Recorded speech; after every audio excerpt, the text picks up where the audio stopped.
Rebounded by number 33, Casey Kampoff. So Sheldon Orbs with the ball here now in their front court. Oh, nice pass into Kampoff, but she missed the bunny.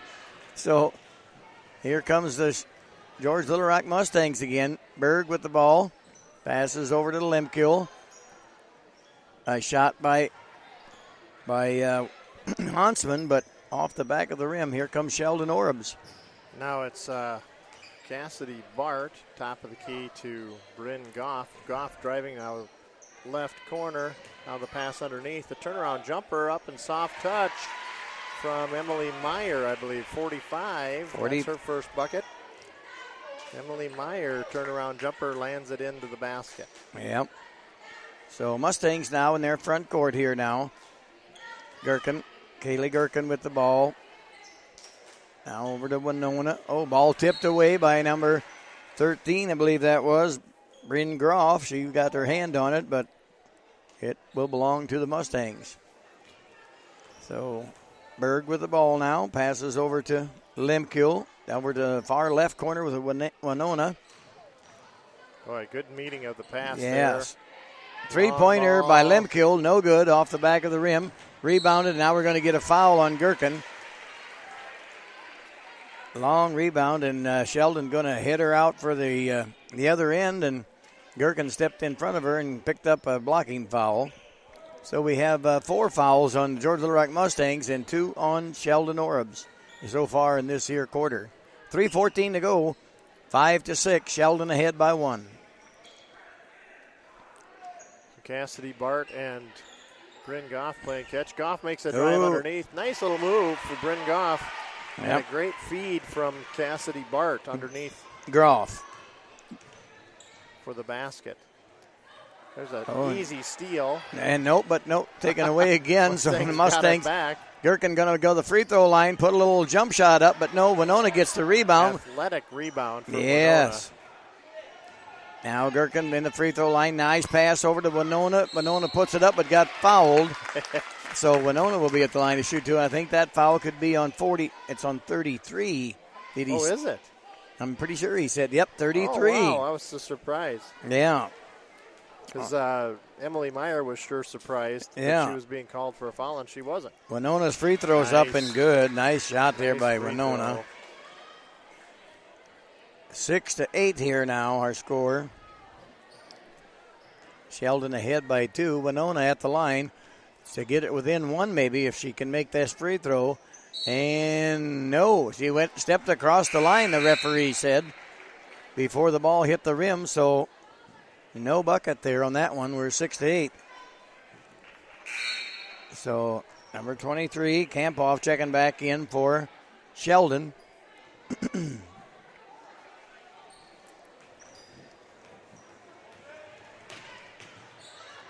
Ball kicked late.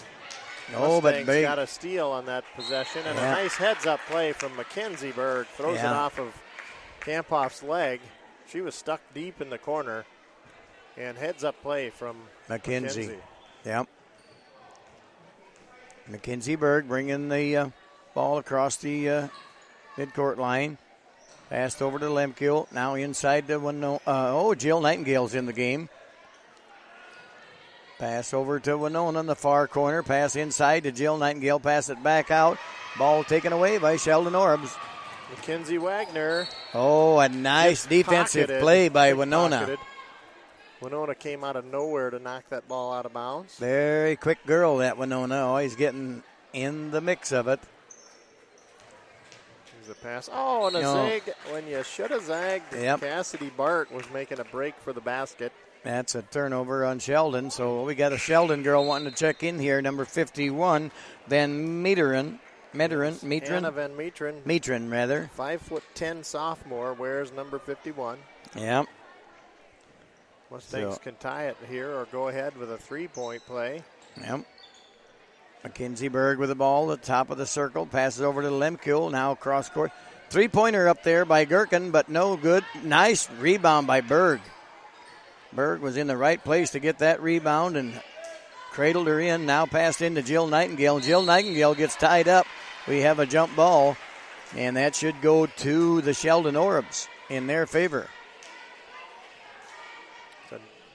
dangerous spot to hold that basketball. There's Yes. the ball that's out of bounds, and last touch by Sheldon's number 15, Mackenzie Wagner. I'm not sure if she got her shot or her pass interfered with, but she threw it clear up into the student section over there. Yep. 8-6 our score here in favor of Sheldon. Is he going to give that ball back? Yep. Oh, now they're going to play. Okay. Yep. Oh, Blocking foul by on number 23. 23, Campoff. Yes, Casey was right in the way. That's hers. Gherkin making a move on the baseline, I believe. So number 25 coming in, Wagner, for Sheldon. So we've got a Mackenzie Wagner and a Katie Wagner both on the floor for Sheldon right now. So Mustangs, Winona on the floor. Don't know what happened there, but she skidded to a stop. Yep. Berg takes a three. Nope, she holds up, going to drive in. Now over to Winona. Winona back to Mackenzie Berg. They're rolling it around the top. A three by ball. Lemkill, no good there, but rebounded by Sheldon Orbs. Yep, Sheldon came out of there with the loose ball. Cassidy Bart across the timeline. 1 minute to go here in the first quarter, and there's a shot up by Sheldon Orbs, but no good. Rebounded by the Mustangs. Berg has been bringing the ball across the timeline here now. Berg passes over to Lemkill, now over to Jill Nightingale in the far corner. 42 seconds. Winona going in the lane, putting a shot up, and she got fouled. So just kind of creating that contact. Yes, if Winona starts hitting these free throws, why she could get a lot of points. She's going to the bucket and getting fouled every time, and so that foul was on Meyer. Emily Meyer. Winona at the line here now. First one's up and no good.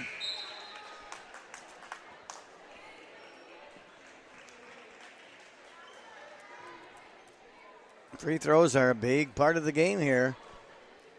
Got to make them free throws. A lot of times they'll say free throws is what will win the game. Winona's second free throws up and rolls in. Got the shooter on the rim a long time. Got the shooter's roll there. Bryn Goff now across the timeline down to 30 seconds. Sheldon working around to the right side. Pass inside, tipped around. It's retrieved, now passed out to the baseline. Shot on the way, no good. Rebound controlled by Winona. Stolen away quickly, and now Winona's going to pick up a foul on that deal. Bryn Goff, the senior leadership on the Sheldon Orbs there, kind of stayed with the play, got the bucket and the foul. So now Groff will be at the line to shoot one.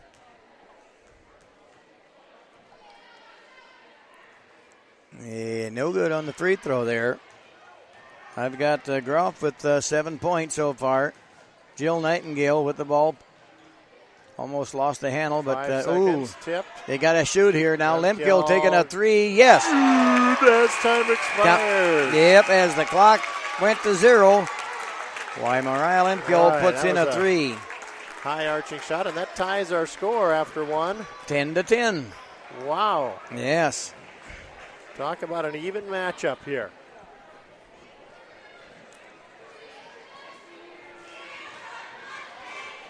Well, that is a very even matchup. Right. You might even say the score is tied. No, I would say that. Hey, today I happen to be walking around and on the park there in Little Rock. Yeah. There was a tomato family. A tomato family? A tomato family going for a walk. What in the world? Yeah, a mama tomato and a daddy tomato and the kids, And they was walking, but this little boy tomato, he's always way behind there. So the dad goes back there and hits him on the back of the head, and he says, "Catch up." Catch up. Oh. I tell you, that's a... You know what? It was so cold. It's a lot warmer today, but it was so cold yesterday and a couple days before. Yeah. I saw politicians walking around with their hands in their own pockets. Oh, really? It was that was cold. That was cold. It was. Yeah, that it was. It was a chilly one. So we're about ready to start the second quarter here. Mustangs will get the ball right across the court here from us. So Gherkin throwing the ball in. Michaela Johnson into the game here for the Mustangs, as well as Dykstra. So we got a whole new look here a little bit for the Mustang girls here. Michaela Johnson, Aarons, Aaron's going to drive into the lane, passes back to Johnson. Johnson takes a three-pointer, no good. Ain't it? Well, Hansman got a rebound. Strong rebound. Yep. So she's going to go to the line, Emily Hansman.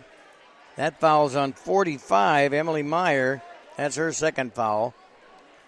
Hansman at the line.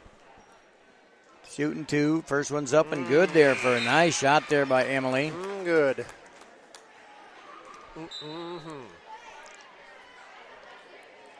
So puts the Mustangs ahead by one.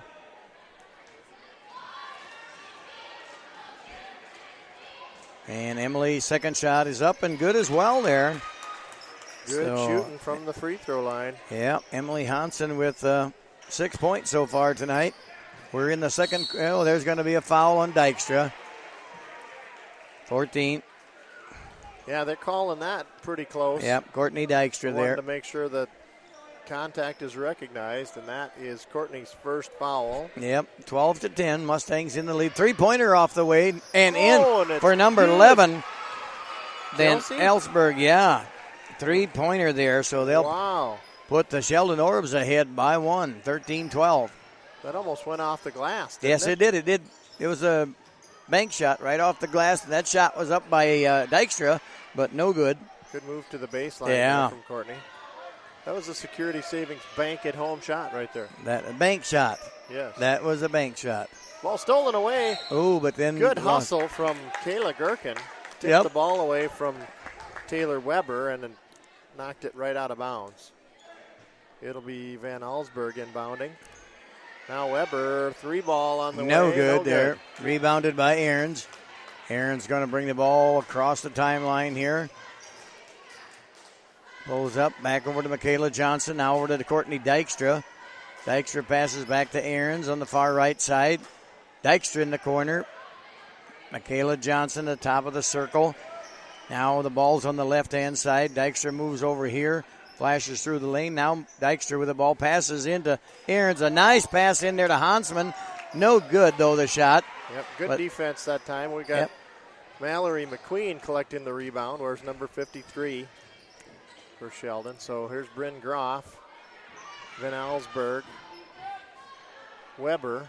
They're playing catch around the top. Now down to the left side. Oh, that's a two-pointer. Kiss off the glass. Is that by number 11? 11. Yep. Kelsey Van Allsburg. Here's a steal.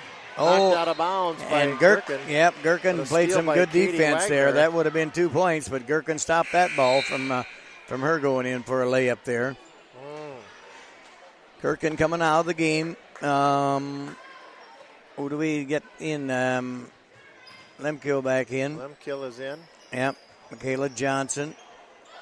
The ball down on the baseline. Now Weber, top of the key. Now to Weber, right side. Three ball. Good if it goes. Yes. It's up and pure for Taylor Weber. Makes a three-pointer out of it. So it's 18-12 here. A 6-point lead now for Sheldon Orbs. Aaron's going to put the ball up for two. No good. Rebounded by the Sheldon Orbs here now. So here come the Orbs. They're across to Bryn Groff. Left wing to Katie Wagner. Now they'll swing it to the right side. Taylor Weber. Weber took the last shot down the floor. Now Groff will take a long three ball. It's up and short. An attempt to save came up dry by the Orbs, and it'll be Mustang basketball. And Winona Steenhoven checking into the game for Courtney Dykstra. So Michaela Johnson with the ball, putting the ball in play in Mustangs' back court. Well, I'm going to say here, this is a close game. Here's three-pointer by Michaela Johnson, but saved from going out of bounds, but Winona saved it. Took the ball. Yep. And now she's across the timeline, 4:44. Groff now to the left side. Nobody picked her up. Three ball on the way. No good. Rebounded by Ahrens. Boy, 25, Katie Wagner was wide open. Ahrens going to go all the way, but decided not. Passed it back out to Michaela Johnson. Winona Steenhoven with the ball in the corner. Ahrens passes back to Winona. Lemkill. Working that right side pretty hard. Yeah, now we're on the left side. Oh, traveling on Winona. Took a step before she put the ball down, I guess. Referee is right there, so. You know, I wanted to tell you, I really appreciate the sweater you wore here tonight. It's Christmas sweater night here. And yeah, you like that sweater, huh? I didn't know that sloths could be so festive. It's a beautiful sweater, John. Well, thank you. Beautiful. Nice color. Yeah, it's a beautiful color. Here's a 3-ball on the way. Rebound to Ahrens. So Mustangs will take the ball quickly across. 4 minutes to go here in the second quarter. Mustangs down by 6. And a 3-ball up there by Lemkill. Yes, count it. Pure from Mariah Lemkill. Yep. So cuts the 6-point lead in half to 3, 18-15. Sheldon working to break the pressure. Now we're going to get a foul on Winona, I believe, huh? Yeah, Taylor Weber turned for the basket. And yep. Winona was going along with so her. That's her second foul. 17 fouls, so Sheldon Orbs are at the line to shoot the 1-on-1. Gherkin coming back in for Michaela Johnson. And Dykstra is going to ready to get the check in. Dykstra is coming in for Winona, who picked up her second foul. So we have number 13, is it, at the line? No, 33. 33. 33. Taylor Weber at the line. And the free throw's up and good. Triple threes. No, double threes. Double threes, yeah. Yeah, double threes. 19-15 our score. And that free throw is no good. They're rebounded by Ahrens. Ahrens quickly ahead to Gherkin. Gherkin passes over to Dykstra. Dykstra over back up to Lemkill. Now on the left-hand side here. Now at the top of the key is Ahrens. Ahrens pass over to Lemkill on the right side. Moving the ball around by the three-point circle. Gherkin going into the free throw lane. Puts a little shot up, but short. Saved back in bounds, but it's into the hands of Sheldon. Here's a 3-ball, a fake, and now pass inside to number 45. No good. Boy, a nice shot by number 45, yes. Meyer, but just would not drop. Mustangs dodged a bit of a bullet that time. Yes, they did. Dykstra looking at the basket in the far corner, but pass it back out to Gherkin. Now back to Dykstra. Oh, there's a tip ball stolen away. So this is going to be an open on easy layup there. Nobody moving to get down for there. Bart. Cassidy Bart scores easily. 21-15. We got a timeout. George Little Rock Mustangs, a full timeout. Tyler Glanzer wants to talk things over here a little bit. 2:44 to go. Sheldon 21, Mustangs 15. All right, I wanted to tell you. Yep. When we're down to the halftime break, Coach Pourberry is invited, as is his coaching staff, but we're not sure if they're going to send someone up or not. So, really? And I'm headed down to the pep band. Oh. So you're going to be flying this ship here. I'm going to parachute to earth, and you're going to fly the plane while I go play the trumpet. Oh, so you're going to go play the trumpet? I wouldn't call it trumpet playing. No, but I'm going to hold the trumpet in my hand. Yep. Blow air through the instrument. So these mics here won't pick that up, will they, when you're playing? Oh, yeah, they'll pick that up. Oh, yeah. Much to your dismay. Yeah, pick it up more than you want. But there's a big pep band over there. Tell me which mic are you going to be on here so I can adjust. Turn this one down, and then you won't hear it. Then I won't hear you. You won't hear it at all. Okay, that's what I want to do. If you turn this one up, then you can hear Isabel play the flute. Oh, I'll turn that one up. Yeah. She wants to play the flute over there. Yep. But the trumpet section, there's plenty of trumpets, so I don't have to really play that high. You and Isabel could sit right here and play. We could. Then you could hear it right here over the GLR Radio Network. On the GLR Radio Network. GLR Radio Network. So we're back, started here in the second quarter, 2:41 to play. Mustangs with the ball, but they trail. What's that? A carry in the ball. Yeah. Yep. Mustangs not too alert on that possession there. Turnover by the Mustangs. So we have a 6-point lead here by the Sheldon Orbs. 15 to... Barton Weber now down to the corner. Number 15. 15. Mackenzie Wagner. With the two-pointer. So now we're... The Mustangs across the timeline. Going to be a foul on the floor. It was a foul the foul that caused the travel that would have been. Yeah. The foul was before it. Campoff. Boy, that's her third foul. Casey Campoff. Yep. So that's Wow. 17 fouls, too, on the Orbs. So we got Dykstra at the line to shoot the 1-on-1. It's kind of a quiet second quarter here, but Yep. the Orbs have worked themselves to an 8-point, now 7-point lead. And Mustangs have turned the ball over a couple of times. But now they're at the line. Dykstra just cut that lead to 7. Yep. And has a chance to cut it to 6. Here's Courtney's second chance here. And that free throw is up and good there, too, for Courtney. Mustangs showing some full court press. Oh, here. there's a travel. Yep. Yes, and that caused the turnover. Yep, referee seen that. And so number 11, Kesley Van Allsburg, traveled with the ball. So now the Mustangs with the ball. Lemke with the ball, passes it over to Dykstra way in the far corner. Hansman with the ball, putting a shot up and just no good. Well defended. Yes. Well defended. Yep, tough shot there for Hansman, but Hannah Van Matron cleared the rebound for the Orbs. Now they're into their front court offense. Now inside, out again, and back to the top. They're rolling it around, looking for the shot. Bryn Groff gets the three ball. And hits it. Yep. 26-17 now our score. 10 points there for Bryn Groff for the Sheldon Orbs. So Courtney Dykstra had it wide open, going to go inside there, but got cut off. Hansman puts it, nice shot. Open shot by a little 8-footer by Hansman, but no good. And we're going to get a foul on Ahrens, I believe. Yeah, I think she was in the wrong position. Kaylee, going to be called for a reach. Third foul on Kaylee Ahrens.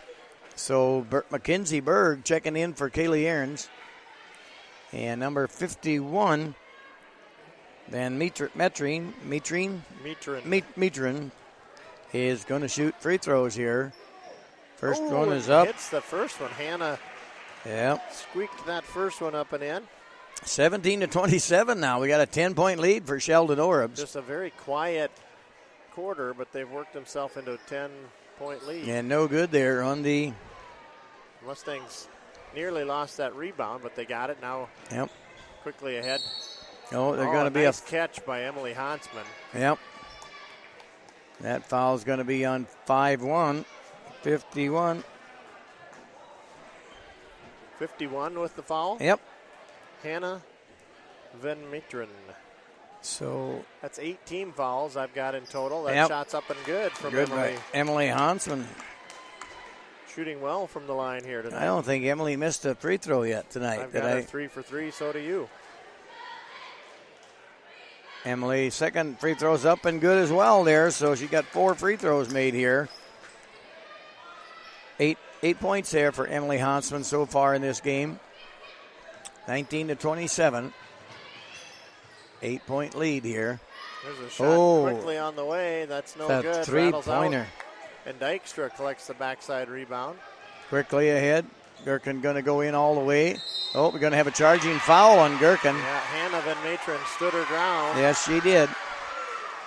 Good call there by the official. So we got... That's the second foul on Kayla. Yeah, Michaela Johnson checking in for Kayla Gherkin. The last 55 seconds here before the half.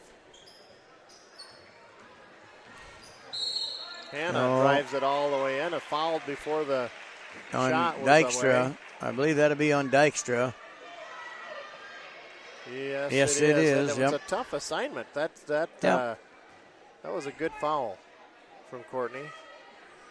Although it's 10 team fouls now and it's double bonus, so there is no such thing really as a good foul when you've got 2 free throws no matter what.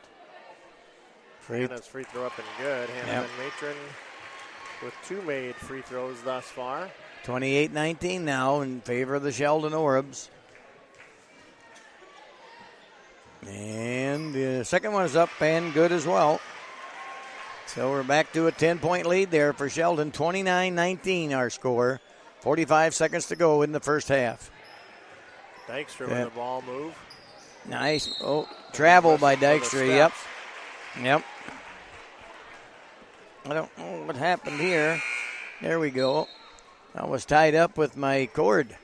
Oh, yeah. She needs to plug that in behind. Oh, you got to plug that in behind me. Okay. Right over here. She's going to try to get. You want to plug into yours here? Yeah, if it'll reach. Ooh, I don't know. Will that reach? It'll just reach. Okay, there we go.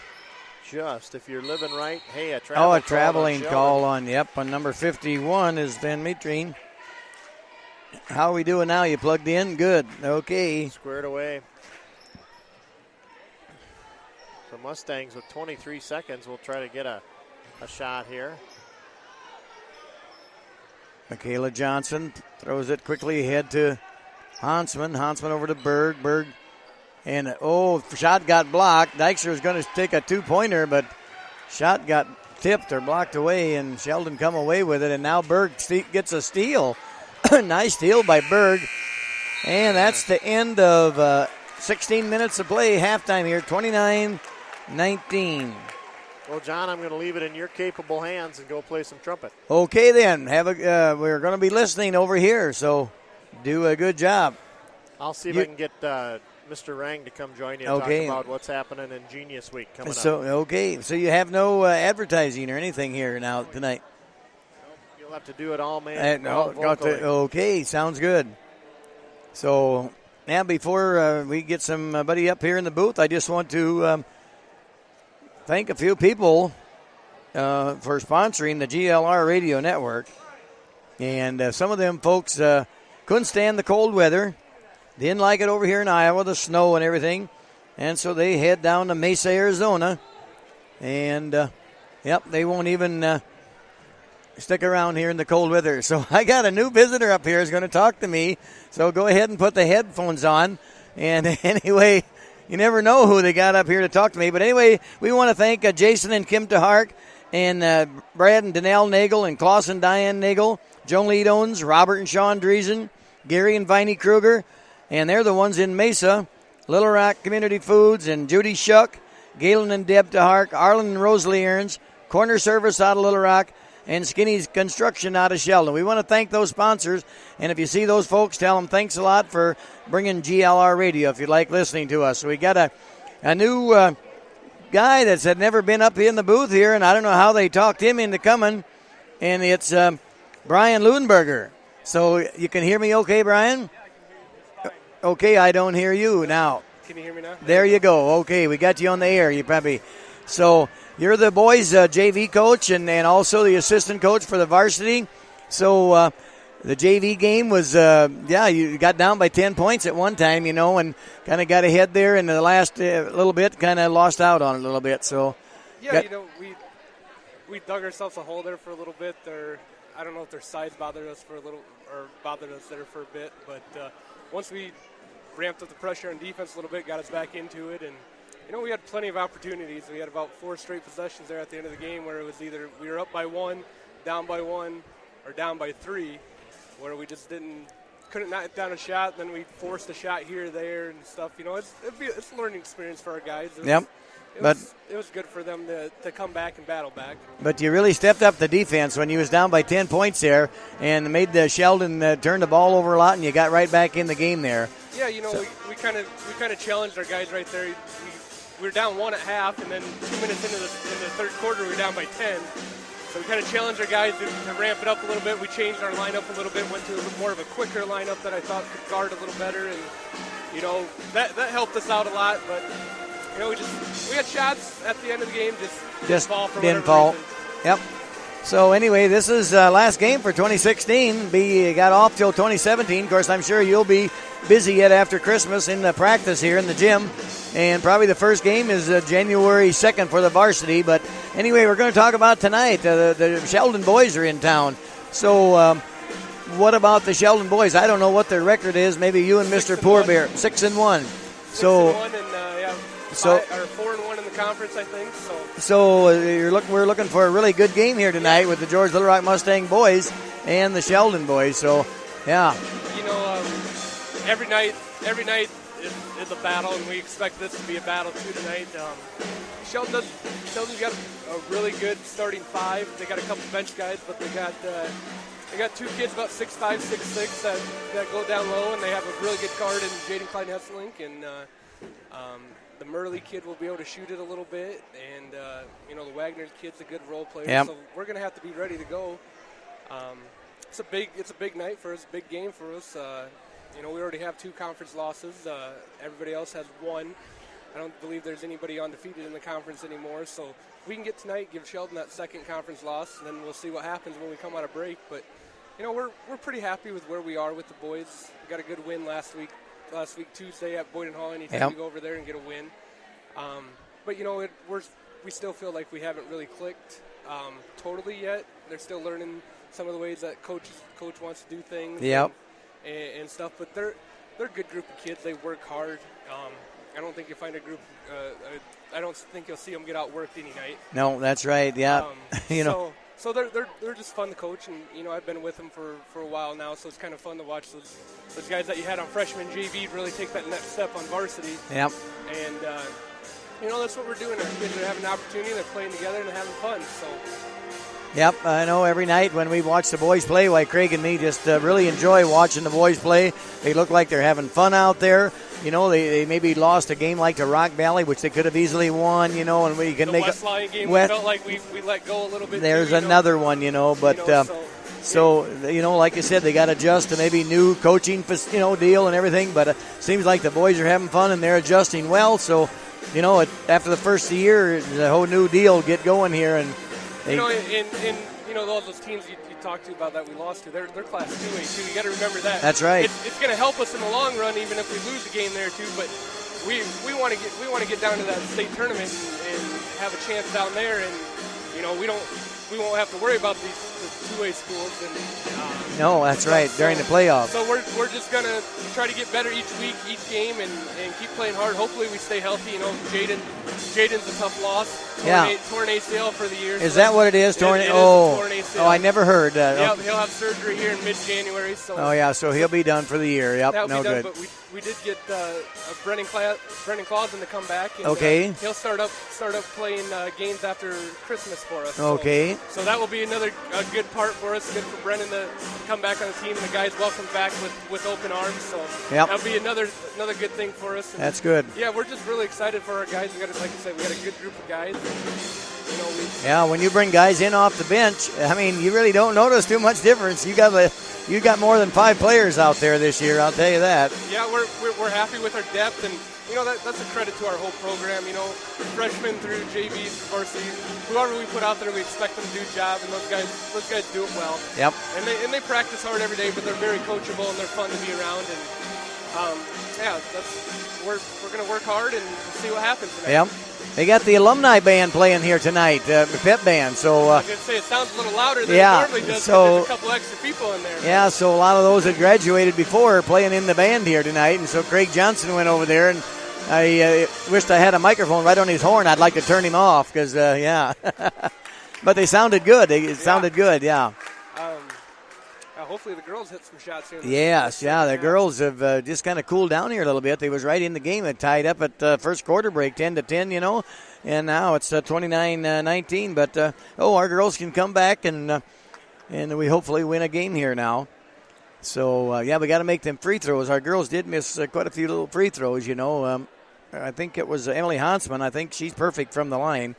She made 4 of 4. So that free throws are an important part of a basketball game too. And kind of cut down on turnovers is a big deal, too, because if you have a turnover, maybe the other team is going to score 2 points on you, Yep. So, Brian, it was good that you come up here and talk to us in the booth here, and we want to wish you a very Merry Christmas and enjoy your family over the holidays. And as soon as the holidays are over, you'll be right back here in the gym with practice, won't you? You bet. We will, too, and same to you, and thank you guys for doing what you do. We appreciate it. Yeah, okay. Thank you. Keep the boys playing, and we'll keep broadcasting the games. We'll try. Okay, Merry Christmas, Brian. You too. So that was Brian Leuenberger there now. He was the assistant coach here for the boys and also the JV coach. So it was nice getting to talk with somebody else one time. And Brian enlightened us a little bit on how his feelings towards the games here and stuff. So glad to have you come up here to the booth. So we're Got a minute 45 to go here before we start the second half of the girls' game here at the Mustang Gym. So the girls are coming back on the court here, the Sheldon girls and the Mustang girls. So like I said, we got a score here of 29-19, and we're behind by 10 points here. Hopefully our girls can pick it up here a little bit in the second half and start scoring some points here. So the Groff girl, that's the coach's daughter. I think she's got 10 points here so far in the first half. And so I think we've only got about 4 girls that have scored so far. Emily Hansman has got 8 points, and Mariah Lemkill with 2 threes, which is 6 points. And Courtney Dykstra made 2 free throws for 2 points, and Winona Steenhoven with 3 free throws for 3 points. So that gives us 19 points. So 43 seconds to go here before game time. People are standing up, cheering the Mustangs on here. Want them to get back on the winning track here. So I want to wish everybody out there in the GLR radio Merry Christmas and Happy New Year. And we won't be back on the air until January 2nd again after we get done with this game.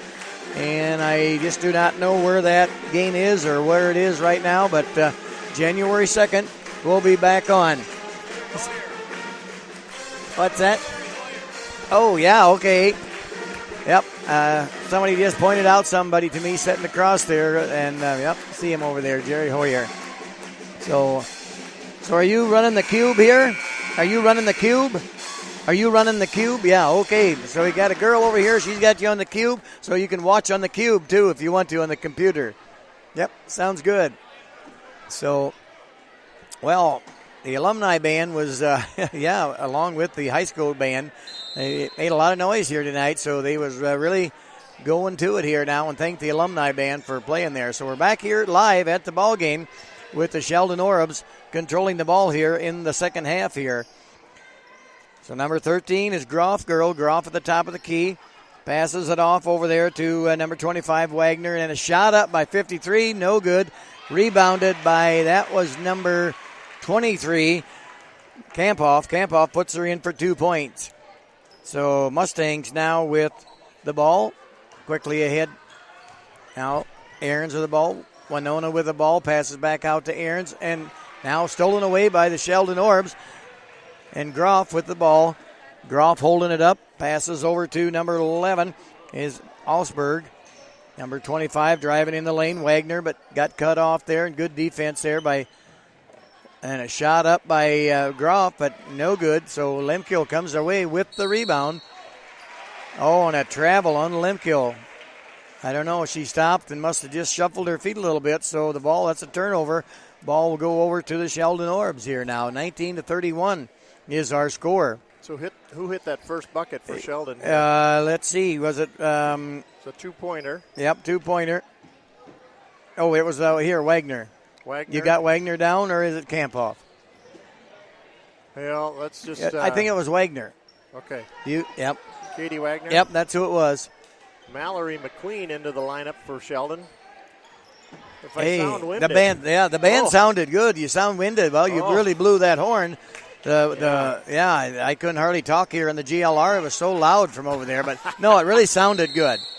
And Brian Lundberg come up here and talked, and that's good. And he said, the band is really loud tonight, really sounding good. And that band is hot. Yep. A lot of alumni in the house tonight.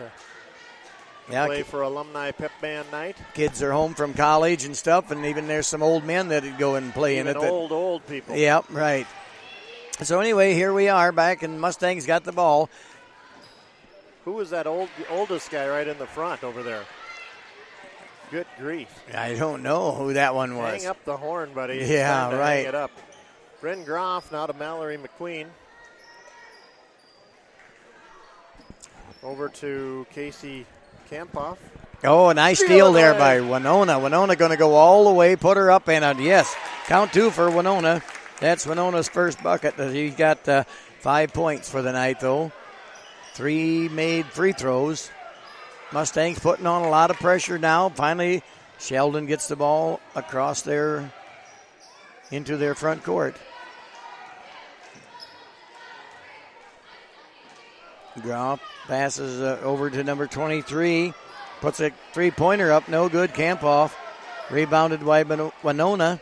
Passes it back over to Lemkill. Lemkill ahead to Ahrens. Now Ahrens on the far right side. Back to Gherkin. Lemkill passes cross court over, and a three-pointer by Gherkin, and in and out, no good. Mallory McQueen takes the rebound, but that really was down in there. Down. Down in there, that three-pointer, but just come right on out of there. So now Katie Sheldon. Wagner takes it all the way down to the baseline. Jump ball. We got a jump ball there, and that should belong to the Mustang. Whoa. Really? I guess we did start, didn't we, with the half? Yep. So it belongs to Sheldon Orbs on that jump ball possession. So here's Bryn Groff into the corner. Now top of the key, Cassidy Bart. And now she'll hand it off to Katie Wagner. And we got a timeout. Chris Groff from the Sheldon coach says, give me a full timeout once. So nothing much happening here. One basket in the first 3 minutes 15. Yep. And Sheldon with that basket. So, well, Winona got a basket. We had 19. Yep, and Winona did. So yep. Not much change here. Nope. 10-point lead here, 21-31. Yep. Well, we're getting some, we're doing a little sound check to get me back online here. Oh, yeah. And I'd say if I sound a little louder, that's because I'm catching my breath. Oh, yeah. I'm playing that trumpet. I can't believe that. I used to be able to play that thing. Oh, yeah. Now I can't even find the thing. Yeah, I know. Can't remember where you put it, huh? Oh, so you turned us off the air when Brian was. I was just talking here. You were. We wasn't even on GLR radio. Yeah, we took away the what do you call that? The lawn chair at the end of the driveway. Oh yeah. Okay. So it wasn't bouncing off the tower. No. So how does Isabel like college? Well, I think she likes it. She likes it, huh? Yeah. I think she likes being home too. She likes. She's taking helping with some stats here and taking some pictures here tonight. So. Is she going into photography or not? That seems to be the thing. Yeah, that's what I thought. You said one time. Yeah. Well, here comes the Orbs. Oh, and a pass into the backcourt. That's going to be an over and back. Yep, that's over and back is that right. Pass went zinging past its intended recipient. So 21-31 our score. 4:32 to play in the third quarter. Mustangs with the ball now. So here's Gherkin with the ball, passed over to Lemkill, now over to Winona on the far right side. Nice inlet pass there to Hansman. A nice move by Hansman, but she got fouled on the way to the bucket there. So that foul's on 53, McQueen. So Hansman at the line to shoot 2 free throws. Yep, off the front of the rim there for Hansman. That's her first missed free throw of the night, if I remember right. So Hansman with the second free throw, and that's up and good as well there. So, my pencil kind of quit writing, I think. There we go, got her back going again. Yeah, Sheldon in the front court has steal away there by Gherkin. Gherkin going to go coast to coast and got fouled. She'd go Gherkin to be at the line to shoot 2. And that foul is going to be on number 23. That is on Campoff. Yes. Boy, that's her fourth foul. Fourth foul on Campoff. Ouch. Yeah, so Gherkin at the line and no good on the free throw. 22-31 our score. I think they're going to leave Campoff in there. Oh, really? Yep. With 4 fouls. So 4:10 on the clock. Mustangs trailing 31-22. Gherkin's second free throw's up and good there. Kayla Gherkin with 1 point here so far. Now she's coming out. Campoff coming out. Yep. They probably just told the coach she had 4 fouls, and wow. Boy, nearly stolen away in the backcourt, but here comes number 25. Now to the top of the key. Pass around to the right side by Sheldon.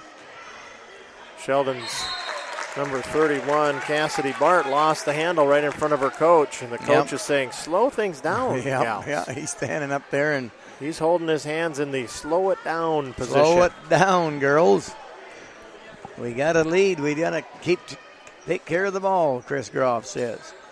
Here's a pass across Lemke. Yep. Oh, now a little shot in the lane there by Gherkin and put her in for 2 points there. Kayla Gherkin with her first bucket of the night. Stolen by the Mustangs. A tipped ball into the corner, and Kaylee Ahrens went for it. Yep. Tipped out of bounds by the Mustangs. So Mustangs showing some pressure, full court here. 3:35 to go. Oh, there's going to be a foul on number 23, Winona, I think, reaching in. Yep. Yes, that's her third foul. Boy, that's a bullet dodged by the so Dykes, Orbs, because they really had a tough time getting past that pressure there. Dykstra checked in. Courtney Dykstra checked in now for Winona Steenhoven. So 2 team fouls on Orbs, 1 team foul on the Mustangs. There's going to be a foul. A little on reach Gherkin. foul there. Yep. Girls have to move their feet. Yep. I really, seriously, I want to know where you got a sweater like that. It's just beautiful. I like the kind of the shiny stuff that's up by the collar there. Yep. That's just beautiful. My wife got it for me, and I think she got it at Burlington's. Oh, at Burlington. I think so. At the coat factory? Yeah, I think so. Oh, it's beautiful. Yep. Hey, there's a nice shot that rattles up and in from Taylor Weber. Got a nice pass on the entry play and turn around and shot up and good. So Mustangs with the ball here now. Over to Ahrens. Now over to Michaela Johnson into the game here. Passed over to Courtney Dykstra. Oh, Michaela Johnson traveled. He's going to pass the ball over to Ahrens, and Ahrens wasn't looking, and so Michaela thought, boo, I can't pass that ball, and she traveled with it. We're down to 3 minutes here in the third period. Oh, there's going to be a wow. No call. Mustangs got by with one. Could have easily been I think a it was foul. all tied up, the ball, and went out of bounds. It'll be Sheldon's basketball. Yeah, could have easily been a foul on Emily Hansman. But here's an entry pass, a shot up and good one by number 33. Taylor Weber again. Weber with 2 points. She's hit something from everywhere. Oh, another traveling on Michaela Johnson here, so that's another turnover. So Sheldon will have the ball right under their own bucket here now. Here's pressure coming. Defense here is causing headaches for the Mustangs. So number 10 coming in here, Emily Jensen. Emily Jensen in the game for the GLR Mustangs.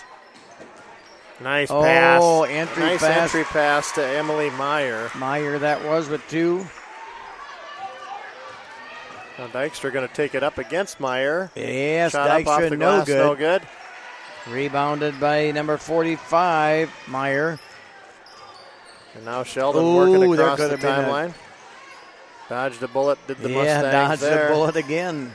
There's a nice driving easy all the play way there from Taylor Weber. Taylor now 6, 9, 10 points. Okay. Double figures for Weber. Timeout, George Little Rock Mustangs. And a full timeout called. So did they have any kind of a, that's got to be a one of a kind. Yeah, she said there was only one of these sweaters. Nobody wanted it. I mean, they had it. I think they had it out there for sale. It was a high-price sweater, and they had it discounted about 10 different times.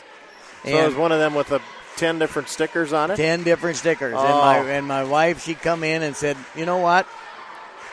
My husband is worth a sweater like that. And she just went right ahead and bought it, and she got it. And she told me what she paid for it. Well, yeah. I think it's worth every penny. Well, she got it for 99 cents. Yep. Oh, yeah. Oh, that is the deal of maybe the decade. Yeah, right. But, she's not afraid to spend money on me. You can't get a deal like that just every day. That's right. I think nuggets cost more than that at Burger King. They do. And then just think of the enjoyment you'll get from that sweater year after year. Year after year. I'm going to wear it Christmas Day to church. I think it's a good idea. Yep. But you watch out there, folks, for this sweater. This sweater, like you said, I'll have that for years. Chicken nuggets, they're gone after a few bites. In one meal, they're gone. Yeah, right. They're not going to last you 2 or 3 meals. You're not going to take them home for leftovers. No way. Mustangs now ahead to their front court. 2 minutes to go here in the third quarter. Huntsman takes it into the land of the Giants, gets it blocked by number 45, Emily Meyer. 25-39 here, 14-point deficit here. Number 31 shoots a three-pointer, rebounded by Ooh, Emily Jensen. Emily Jensen. Jensen threw it off the Sheldon player. She was stuck deep into the baseline, had nowhere to go. So heads up play by Emily Jensen. Minute 51 on the clock. Mustangs trailing now 39-25. I'm not sure what Sheldon Orb's record is here, girls, either, but somebody told me. I don't know if they only won 1 or 2 games too, but I'm not sure about that really. There's a play inside to Aaron's. Ball rattles out, no good. Sheldon Bryn Groff with the ball. Coming across the timeline here with 1:30 to go in the third quarter. Meyer, turnaround jumper on the inside, no good. Ball rattled around. It's ball on the floor there. Scramble for the ball. Oh, it finally come out of there for the Mustangs. Oh, she stepped out of bounds. Dykstra had a chance to try to save it in to her teammate, and she was out of bounds. Yep. So here's Sheldon with the ball into their own basket. Chris Groff, he's talking over there to the referee. Anna Van Meteren back in. I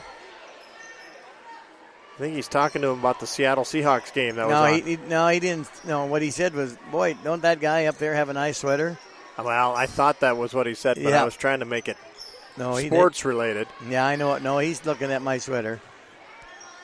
Here's Meyer, 6'1". Ball stolen away, tipped around, and Bryn Groff collects the loose ball, and then Meyer can't hold on to the low bounce pass. It's out of bounds. I bet a lot of people wish we was on television. They'd like to see my sweater.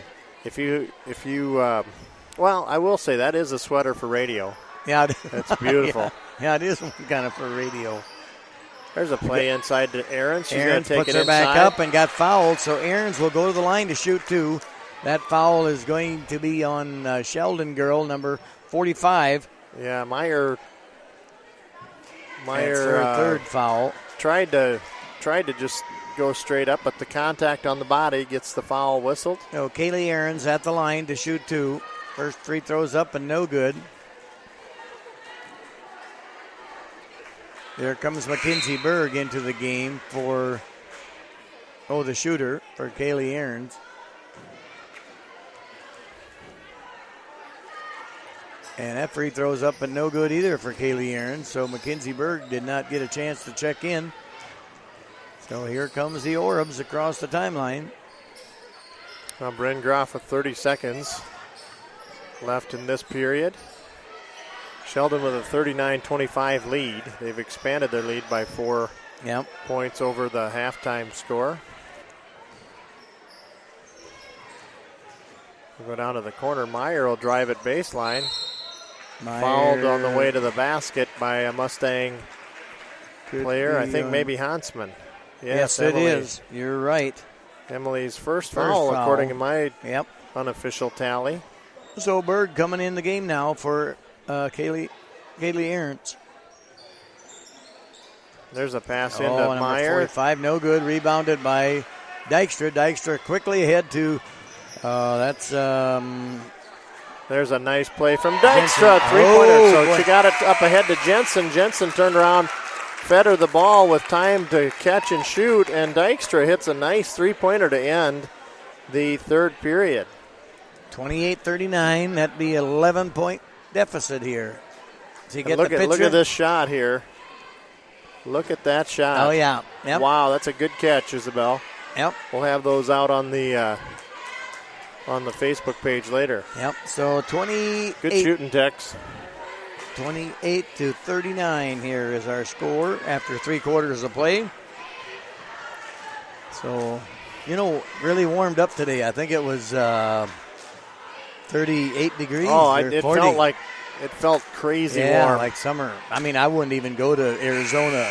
Why some people, bother? They're a little 27 below. They couldn't take it. They got to get out of here. A bunch of lightweights. Yeah, go to Arizona. A bunch of sandbaggers. Yeah, they're sandbaggers, right? Well, I suppose if it was that warm here, we'd have to sandbag because all the snow would melt. Yeah, right. Oh, it was we'd melting. We'd be the sandbaggers then. Yeah, right. It was melting on the streets today and everything. It was wonderful. Oh, that's very nice. Yeah, I got a chance to push a little snow myself, and a lot of snow kind of blew overnight. Yes, it did. So, it was really windy overnight, and kind of drifted in the streets and on the road. And so here we are in the fourth quarter here now. The Mustangs with an 11-point deficit here. Mustangs got to start scoring here if they want to come back and win this game. And Berg puts a shot. Oh, what a shot. Oh, a little dipsy-do underneath the arm. What a shot by Mackenzie Berg. Put her in for two, and she got fouled in the process. That's number 45. And then 45 picks Emily up. Meyer, that's her fourth foul. Yep. So Berg got the line to shoot one. And that one's up and no good there for Berg, but just about taken away by Stolen away by Lemkill. And fouled. Yep. Mustangs putting on some pressure. Yep. And Lemkill showing some presence of mind there to steal that basketball. That falls on number 11, Kelsey Van Alsberg. It's so her there's first. 5 team fouls on Sheldon Orbs, 3 on the George Little Rock Mustangs. It's a 9-point lead. Here's a pass into Dykstra. Dykstra. Good. Yes, count it for Dykstra. Count it for Courtney. Courtney with 7 points here so far in the game. Oh, wide open backdoor pass. And Berg Good is going foul to pick from up Berg. a foul. She stopped an easy layup on Hannah Van Matron there. It's a good defensive play by Mackenzie Berg. Foul called. It'll put Van Matron 50 at the line. And that free throw is a good one. Yep. But make her earn that. Although she's been a very good free throw shooter thus far. Yeah, 4 for 4 from the line. And we're hoping we can jinx her here, but we'll see what happens. And she's 5 for 5. So it's 41-32 now. 9-point lead here for the Sheldon Orbs. 7:28 to go here. Winona with the ball, getting guarded heavily by Groff. There's a nice little from shot Dykstra. by Dykstra. No good. It's a shot you want. Triple teamed there. Yep. Sheldon working on full court press here by the Mustangs. A trap. And they just get it across to Bryn Groff. Ahead to Mallory McQueen on the run and scores. That's her first bucket of the night, I believe. 2-pointer for Mallory. Yep. I think you're right. I think that's her first 2 points. Dykstra with the ball. Dykstra passes over to Berg. Berg's to the top of the key. Oh, nice. It's a tough place to play that yes, it pass. was. And here's Bryn Groff. Yep. Easy bucket, coast to coast. 12 points so far for Groff. Yeah, Berg takes it to her left side and gets fouled on the way coming across the timeline. By 31. 3-1 is Cassidy Bart. Bart picks up the first foul. 16 fouls now. So Aaron's coming back in the game for Berg. Gherkin with the ball, pass back to Aarons. Lemkill. Aarons back to Lemkill. Lemkill passes over to Winona. Sheldon's been working a very effective 2-3 zone here. Yep. Dykstra kind of driving in the lane, but got cut off, double team, so she had to pass it back out. Now back to Aarons. Now Dykstra in the lane, got to get out of the lane, but a 3-point shot up by Gherkin, no good, and there's going to be a foul on Winona. It's her going to over the back. Foul. Yep. That fourth foul is that on Winona. So 32-45. Next team foul on the Orbs, why the Mustangs will be in the bonus 1-1. Mallory McQueen left side. Top of the key. Now they'll swing it around the right side. Bryn Groff. Ball tipped. Foul called by on Gherkin. That's her fourth foul, too, there. So Kayla Gherkin. 1, 2, 3, 4 players, 2 for each team with 4 fouls. Yep. Winona coming out. Emily Hansman in her stead. Next foul and by Berg coming back in, it looks like, too. Next foul by either Sheldon or by the George Little Rock will put the other team in the bonus. And we've got 5 minutes 44 to go here. Yeah. Bryn Groff takes the entry pass. Now pass underneath the left side. 3 ball, a little less than 3 ball. Ball rattles around and controlled by the Mustangs. Oh, just through the hands of Berg, and that's the turnover there. Berg just couldn't handle it. A lot of pepper on that pass. Yep. Just couldn't handle it there. Short distance and a lot of heat. Three ball. Long three ball up and good. 25, Wagner. Katie Wagner. She was a full 2 yards behind the arc there. 16-point lead now for Sheldon Orbs there, 48-32. Lemkill. Oh, they got a timeout. Tyler Glanzer, 30-second timeout here for the George Little Rock Mustangs. So probably a good time to do it. They were running out of time to get it across that timeline. Facing full court press there by Sheldon. And head coach Chris Groff admonishing his girls to get into those passing lanes. That's been very effective, as has their 2-3 zone down here on defense. They've been able to cause a lot of headaches for the Mustangs on offense. But Mustangs have a chance here by all means. I mean, it's not a big deficit, and there's a lot of time left in this ball game. A lot of time left. I wonder if some foul trouble could really speak into this game here. Wonder if that gal was sitting around with that camera. She'd take pictures of the GLR radio guys. Well, I think she would, and to get your sweater on the air would be a big deal. Yeah, that it would be. So here we go, Mustangs with the ball. And just about thrown away. Ooh, stolen away. Gets into the passing lane. Going all the way. And misses a layup, and Berg comes away with the rebound. Now George Little Rock quickly ahead, and Dykstra just about lost the handle, but regains control.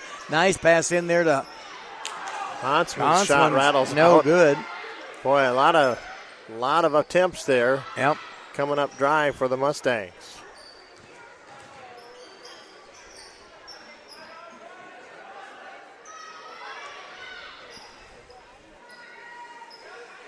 So Sheldon with the ball, counting down from 4:20. Pass inside, rattles around. Mustangs come out of there with it. Oh, there's going to be a foul. Blocking foul on Bryn Groff got into the wrong place there. Couldn't help that. That's her first foul of the night there, so that will put Dykstra at the line to shoot 1-on-1. Courtney Dykstra at the line here now. Here, Sheldon's got 3 new girls coming into the game. Courtney Dykstra's first free throw is up and good. So here comes Alsberg, and number 23 is Kampoff, and 45 is Meyer. Yep, Meyer playing with 4 fouls. Yep. As is Kampoff. So both of those girls back in here. 4 minutes 16 to go. Dykstra's second free throw, no good. Rebound to Sheldon. The pressure defense by the Mustangs. There's a throwaway, and Courtney Dykstra will collect it for the Mustangs. Good defense that time down by the Mustangs. Berg going all the way, and she got fouled. Yep. And if that's on 45, that'll end her night. That is on 45. It is. Yep. That's going to end Emily Meyer's night. That's 5 fouls on her. Looks like she has 4 points on the night. Yep. She's 6'1" and has been a real defensive threat there, and that's going to end her evening with 3:57 to go. We got a timeout. Sheldon Orbs called a timeout. So I have her for 4 points, Emily Meyer. And it's a timeout on the floor to get a replacement lined up for her. I guess they got somebody in already. Yep. You know, when they got a new rule there with foul out. You know, you used to have 20 seconds to get somebody in, or 30 seconds rather. Now it's 20 seconds. 20 seconds? Yep. So they don't get kind of an accidental timeout. No. They got to get somebody back into the game within 20 seconds. They'll ring the horn at 15 seconds, and then, Wow. They used to give them 30 seconds, and that just kind of. Then it would stretch into a minute. And what happened, they get into more griping about the call and everything. You don't get much time. If somebody fouls out, hey, you got 15, 20 seconds. You got to get somebody back in there, and keep the game moving. Keep the game moving is right. Well, we are into the last 4 minutes here. Yep. Of the regulation period here, 48-33, and Mustangs Mackenzie Berg at the line to shoot 1-and-1.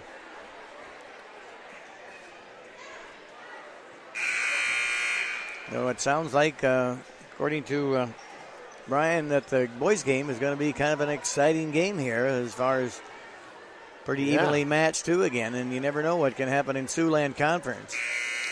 Berg's free throw rattles off to the side, no good. She was shooting, so she has an extra free throw. Yep. Mackenzie Berg. And that free throw's up and good there for Mackenzie. And a quick replacement coming in for her, Kayla Gherkin. Kayla Gherkin coming back in. Gherkin with 4 fouls, if I'm not mistaken. That's what I have. Here's Mallory McQueen in the backcourt, stuck with the ball. Ball tipped out of bounds. Last touch by the Mustangs, I believe. No, by the Sheldon Check Orbs. that. They're going to give it to the Mustangs. Yep. It's kind of an unclear 14 call. Yep. 48-34.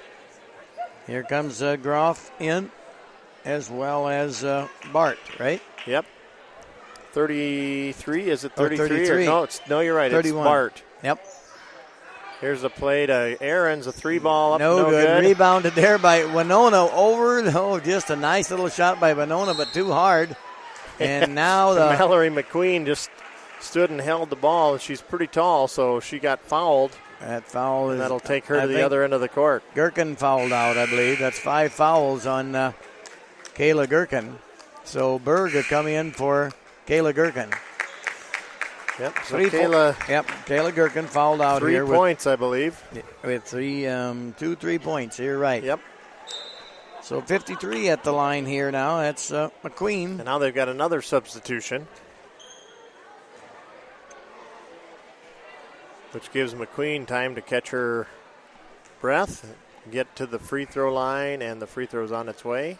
Up and good for Mallory McQueen. 3 points for McQueen so far. 49-34. Our score, 3:44 on the clock. Hey, another one good there, too. 4 points so far for McQueen there in this game. Oh, long pass over to Hansman. Hansman threw it away. Traveling there on number 13 is Groff. Groff stole it away, but quickly took steps. Mustangs will have the possession. So Lemke is going to throw the ball in play here from right underneath the Mustang basket and over to Winona. Now back to Lemke, and now a fight for the ball. We got a jump ball, and that's going to belong to the Sheldon Orbs there now. Possession good hustle arrow there by Katie Wagner to get into that passing lane. 50-34. Sheldon 50, Mustangs 34. Bart keeps her dribble, slicing through the defense, and now ahead to McQueen. Oh, just about a steal there by Hansman there. McQueen dishing off. Now steal by Berg, kicked out of bounds. Good defense by McKenzie. Yeah. Kenzie Berg, she is 5'6", junior.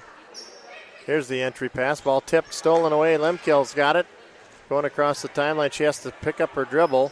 Now passes over to Aarons. Aarons going to drive into the free throw line. Passes over to Berg. Berg to Aarons. Berg is there. We got Lemkill ball blocked. Good. Shot blocked from the three-point line, and Bryn Groff collects the backside rebound. She cuts it across. It's tipped around, and it's retained by the Orbs. 2:49 on the clock. They'll bring it way out to the center court.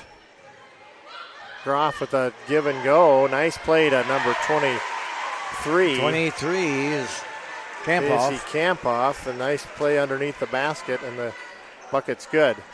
Oh, a traveling call there on Hansman. Yep, Hansman had an idea, but took steps. So Dykstra coming into the game here now, as well as Michaela Johnson.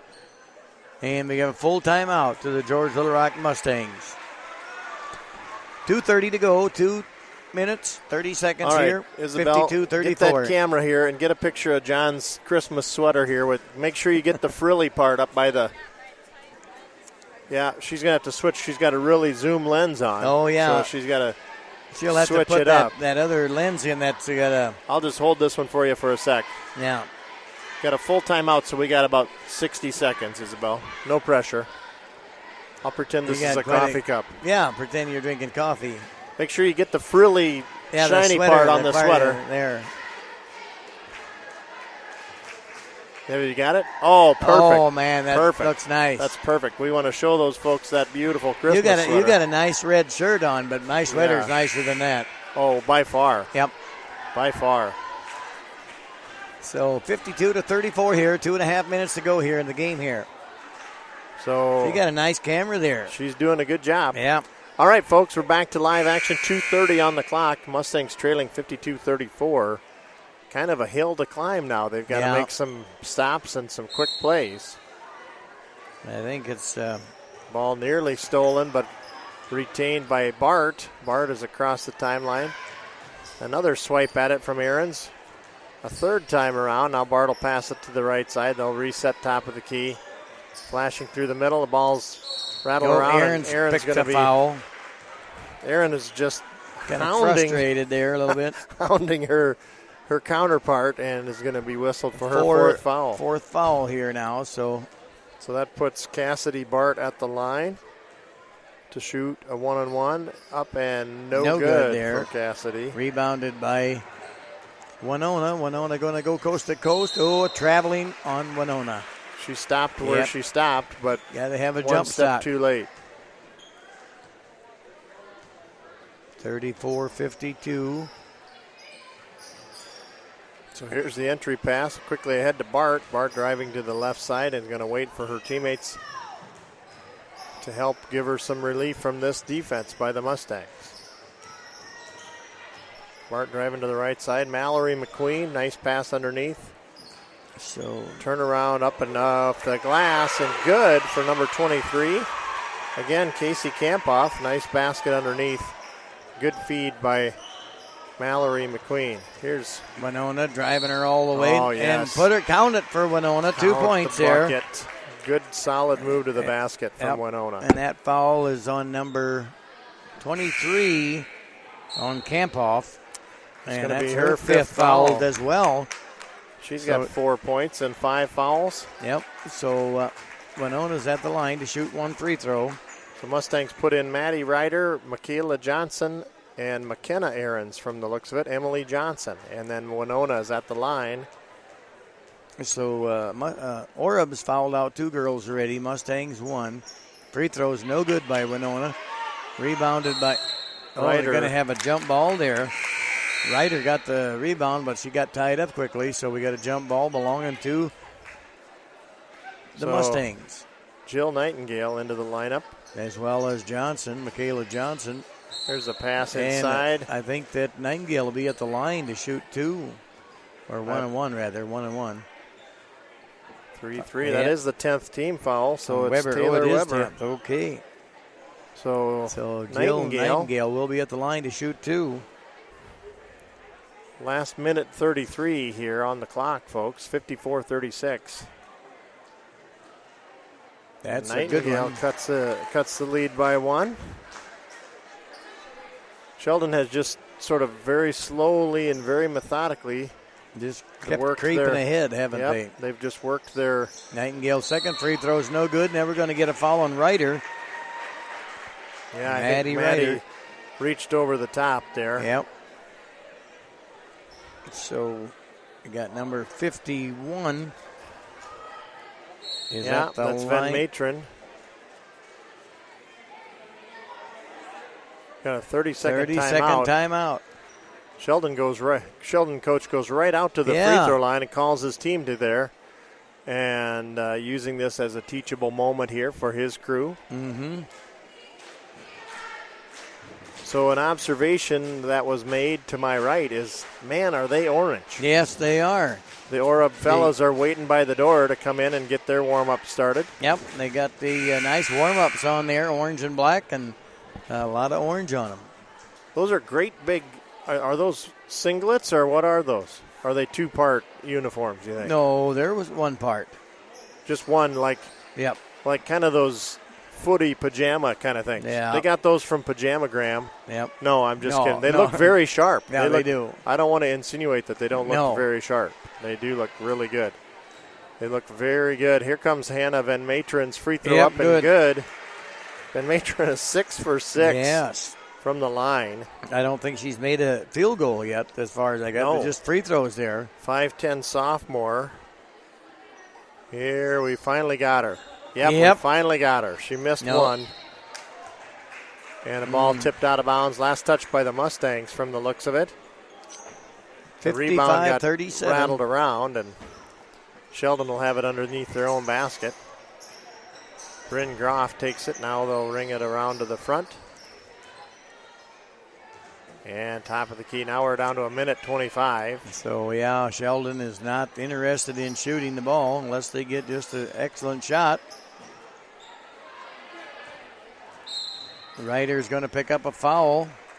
Yep, that was so Taylor Weber driving to the left. So that'll pick Ryder's second foul. So Weber will go to the line to shoot too, but that's the 10 team fouls on the Mustangs. 10 apiece this half. No good there on Weber's first free throw. Weber 1 for 3 from the stripe so far tonight. Bryn Groff is going to take a seat. So Weber at the free throw, no good. Rebounded.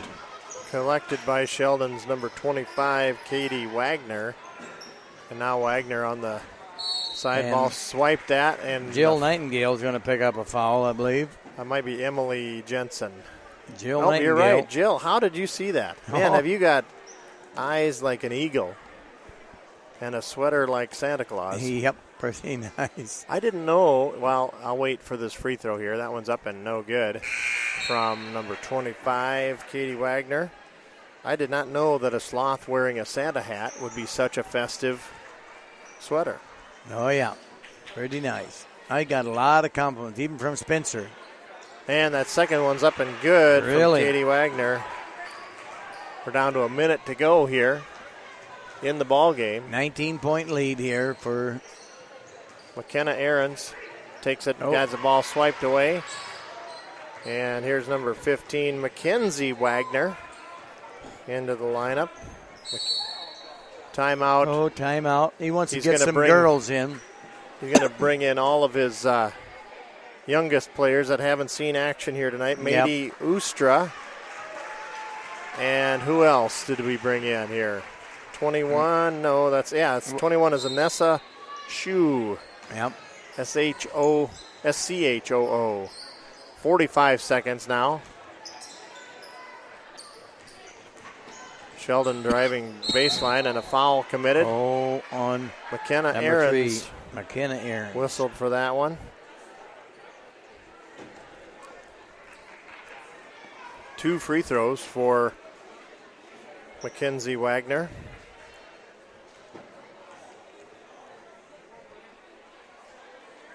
First one up and no good. 38 or 39 fouls called in this game so far. Is that how many you've got counted? Yeah, right.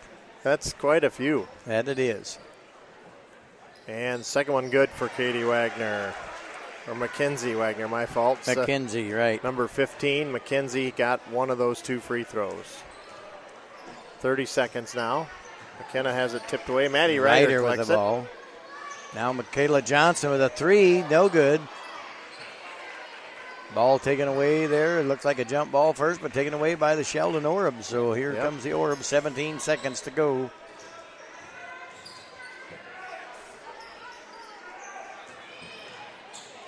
There's a shot high off the glass. Wagner gets her own rebound. No good.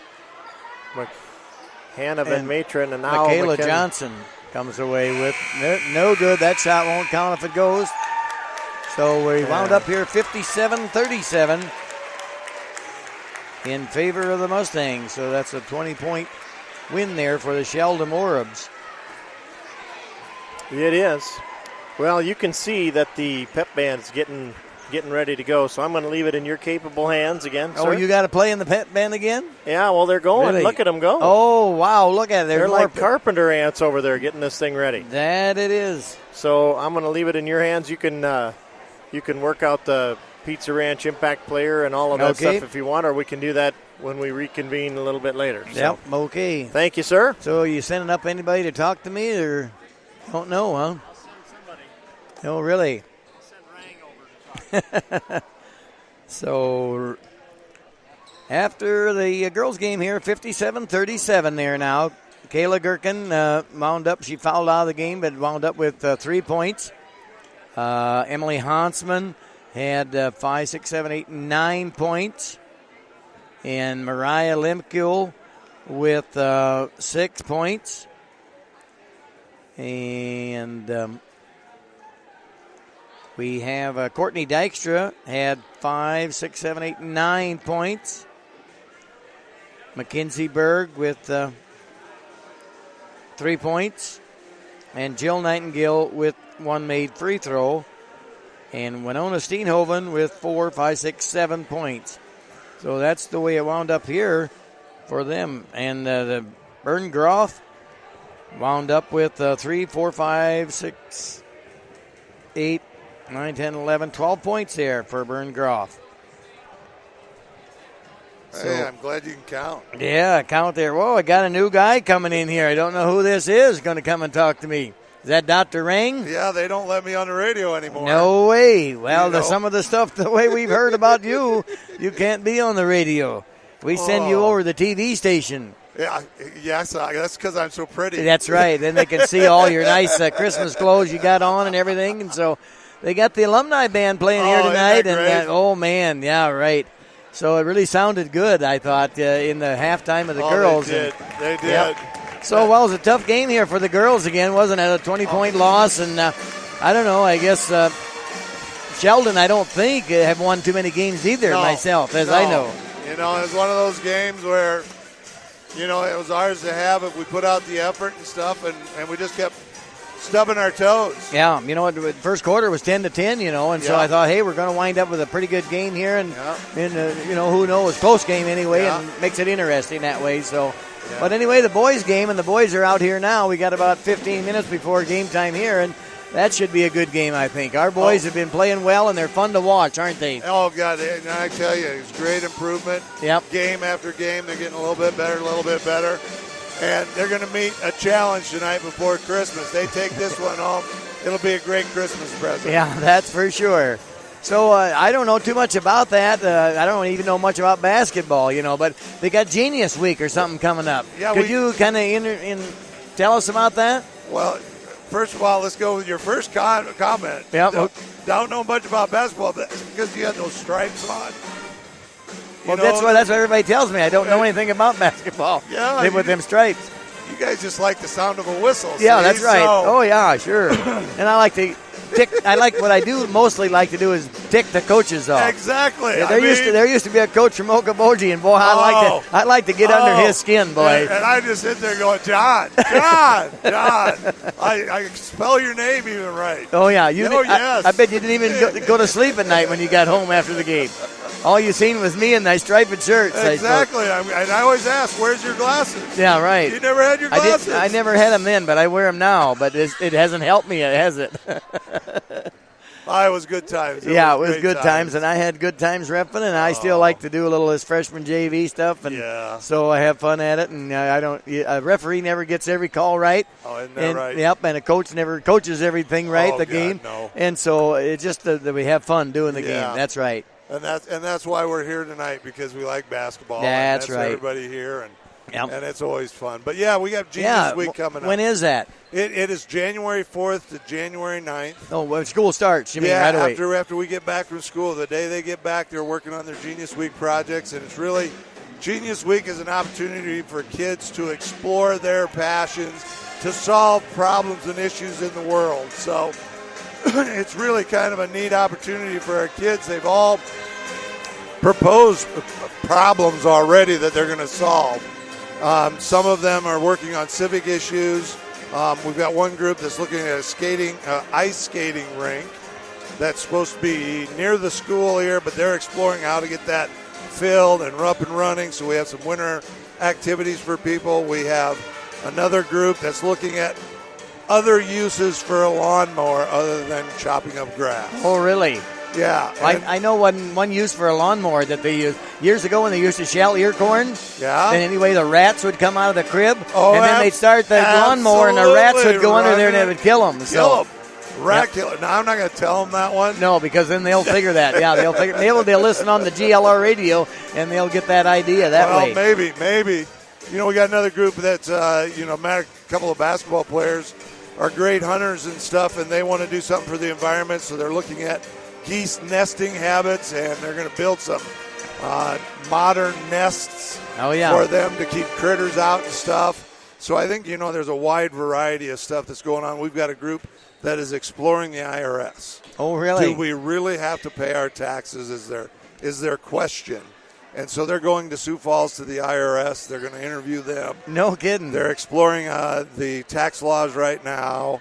And so, it varies from, making crafts to, exploring the IRS. So we're having it all. So it's not only like inventing something. It's trying to solve problems and world problems. Absolutely. And what could make this world better. Absolutely. Yep. Absolutely. We've got a group that's looking at, how do we make our meals more healthy? Yeah. And it's an issue that's always been around. Yep. So, it's just a ton of them that are, the kids. This year we've got 13 of our seniors doing internships. They're going to go in job shadows. And the purpose of our internships is we have our seniors leaving us and they kind of know what they want to go into, but haven't experienced it. And so they get into that job placement and they go, hey, is this really what I want to do or absolutely not? Last year we had 5 of our seniors pilot it for us. This year we have almost a third of our senior class doing it. It's growing. People are going to go out and experience really what that job is like. We've got people exploring in the accounting world. A lot of health occupations. Oh, yeah. That everybody has a stereotype of what a nurse does and when they do it. But when they get out there and actually see it being done, it'll either support their movement towards that career or they'll go, you know what, I've got to explore other things. Yep. And we've got one going up for diesel mechanics, going up to Worthington to work on some red tractors. I tried to convince. Red tractors. There's a lot of work. There's a lot of work on red one. They're broke down all the time. He'll be busy if he's going to see up. Yeah, but the Case dealership up there, Jay Cox really came through for it and said, absolutely, we want this kid up here to find out what this is about, and we really like that partnership.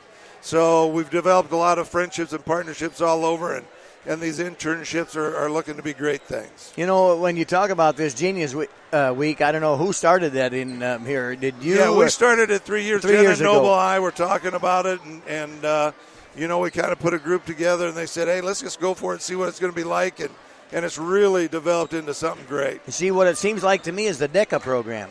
You know what I'm talking about, absolutely, DECA? Absolutely. And the whole semester, kids will go out and work in the mechanics or work with nurses or work with a chiropractor or you name it. See, and to see if they would like that kind of occupation. Absolutely. What we got to get is something. Well, we as kids to work with some farmers. We need more farmers. Well, a lot of these farmers are getting old, and retiring. And there will be a big transition period, whether we want to admit it or not. A lot of farmers are in that 60 to 80 range. Yeah, that's right. Right now. And so our young people are going to have to take over that industry. Yeah, right. And with the economy and stuff, it's hard to be a multifamily farm just farming X amount of acres. So if they can get a job besides, and so absolutely. But you can't step in there and all of a sudden say, hey, I'm going to farm 1,400 acres because the dollar-wise is just, And we're constantly talking to our ag kids about value added. Go to college, get a certification in welding because you're going to weld on the farm. Yep. I mean, every day if you wanted to. That's right. Ag, the agri-sciences, that there are other jobs, but just knowing what the soil needs and will do under certain conditions, just going to improve farming because we're going to have to keep feeding more and more people in the world. Yep.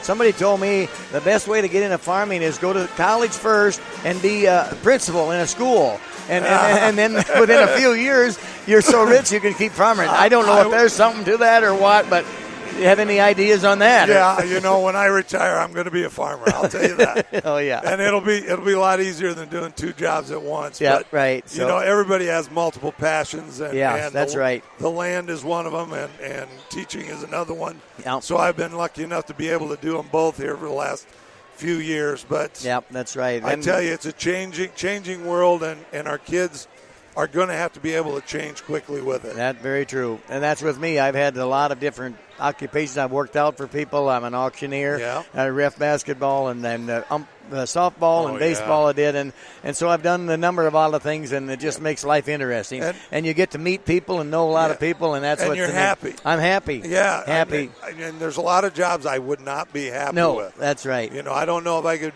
be that accountant. I don't love numbers that much. Oh, yeah. To sit in an office and do that all day. I could do it, but I don't want to sit in the office. Yeah, but there's kids out there with that passion and that aptitude that can do that, and we need them. Yeah. We need our farmers. We need everybody. Well, Sudengay's wants the best welders out there we can provide. Well, I don't know. The kids in Northwest Iowa here, not just in George Little Rock, but all this Northwest Iowa, southern Minnesota, we got the best young people in the world here. And somebody asked me today why I'm here.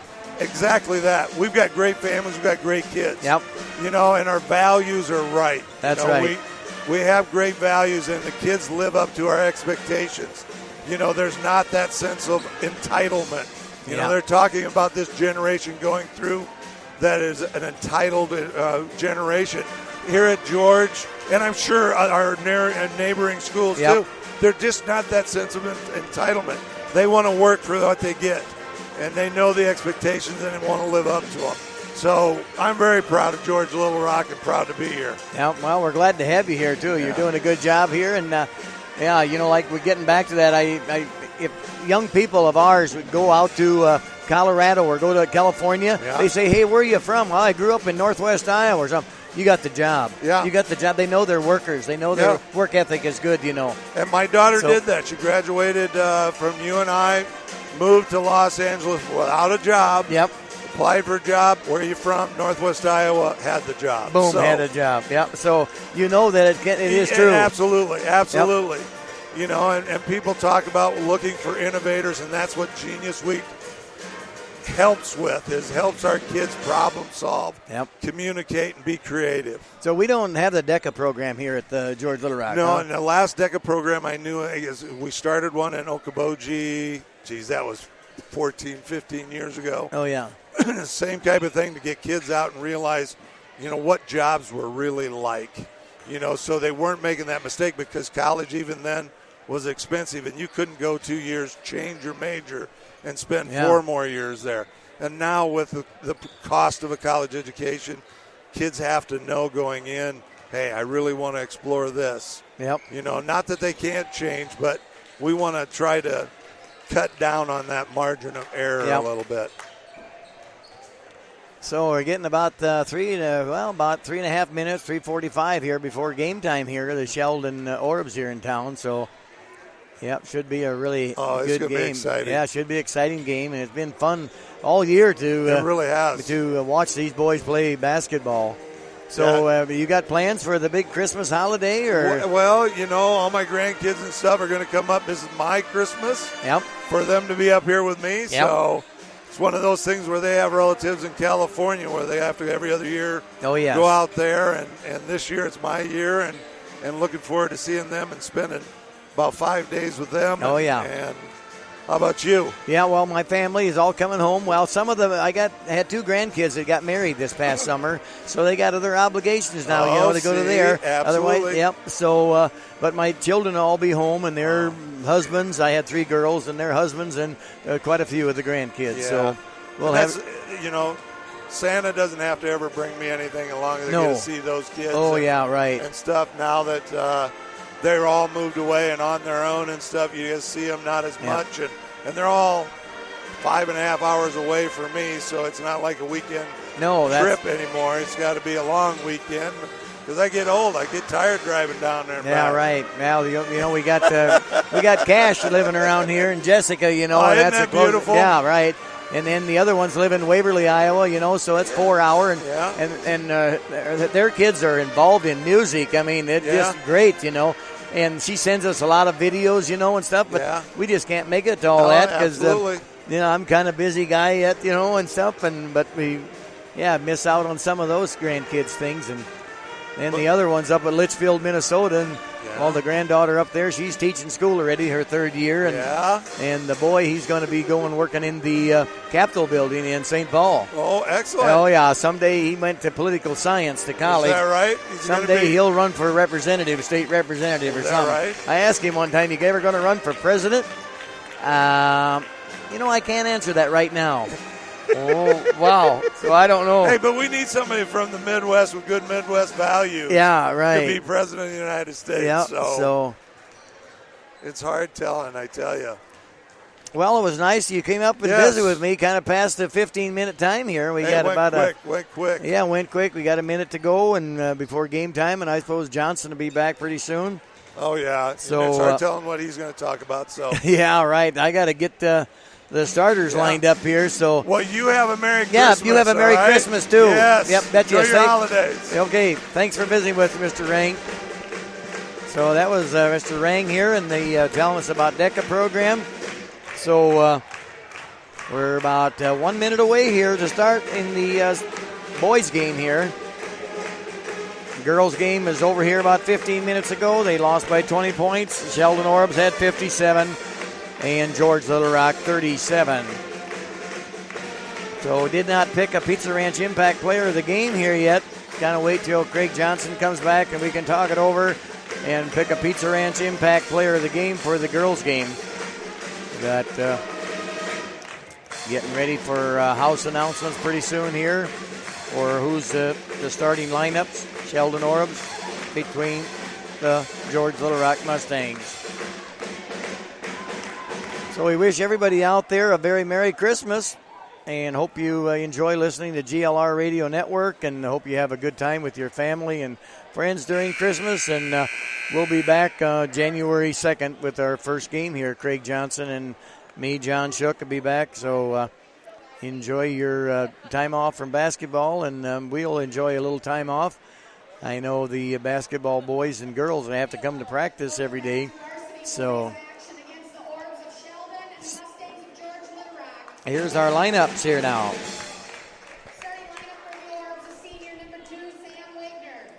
For the Sheldon Orbs, number 2, senior Sam Wagner. And number 5 is Tyler Murley. And number 23 is Kyle Boerhave. And number 24 is Jaden Klein-Hesselink. And number 42 is Ryan Van Merle. Now for the George Little Rock Mustangs, number 3, Austin Jensen. Number 5, Lucas Nagel. Number 12 is Josh Aiken. And number 20 is Caleb Tahart. And number 23 is Landon Jumback. And they are coached by Aaron Poorbear. Brian Lugenberg is the assistant coach, as well as Kurt Fiedler and Joel Hugeland.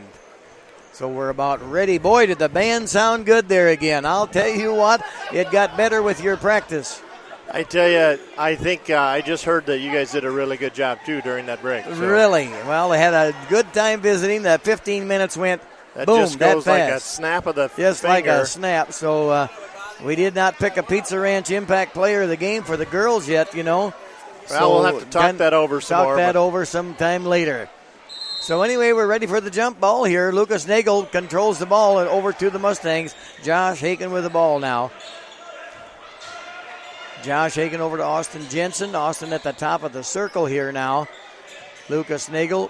Jumback flashed through the lane. Wanted the basketball pass to him, but Jumback now passed over to Lucas Nagel. We got fast-moving action here. Yes, they do. Now, I like it. Hey, I like it. Jumback with a three-pointer. No good there. Rebounded from by the Mustangs. Good look that time down.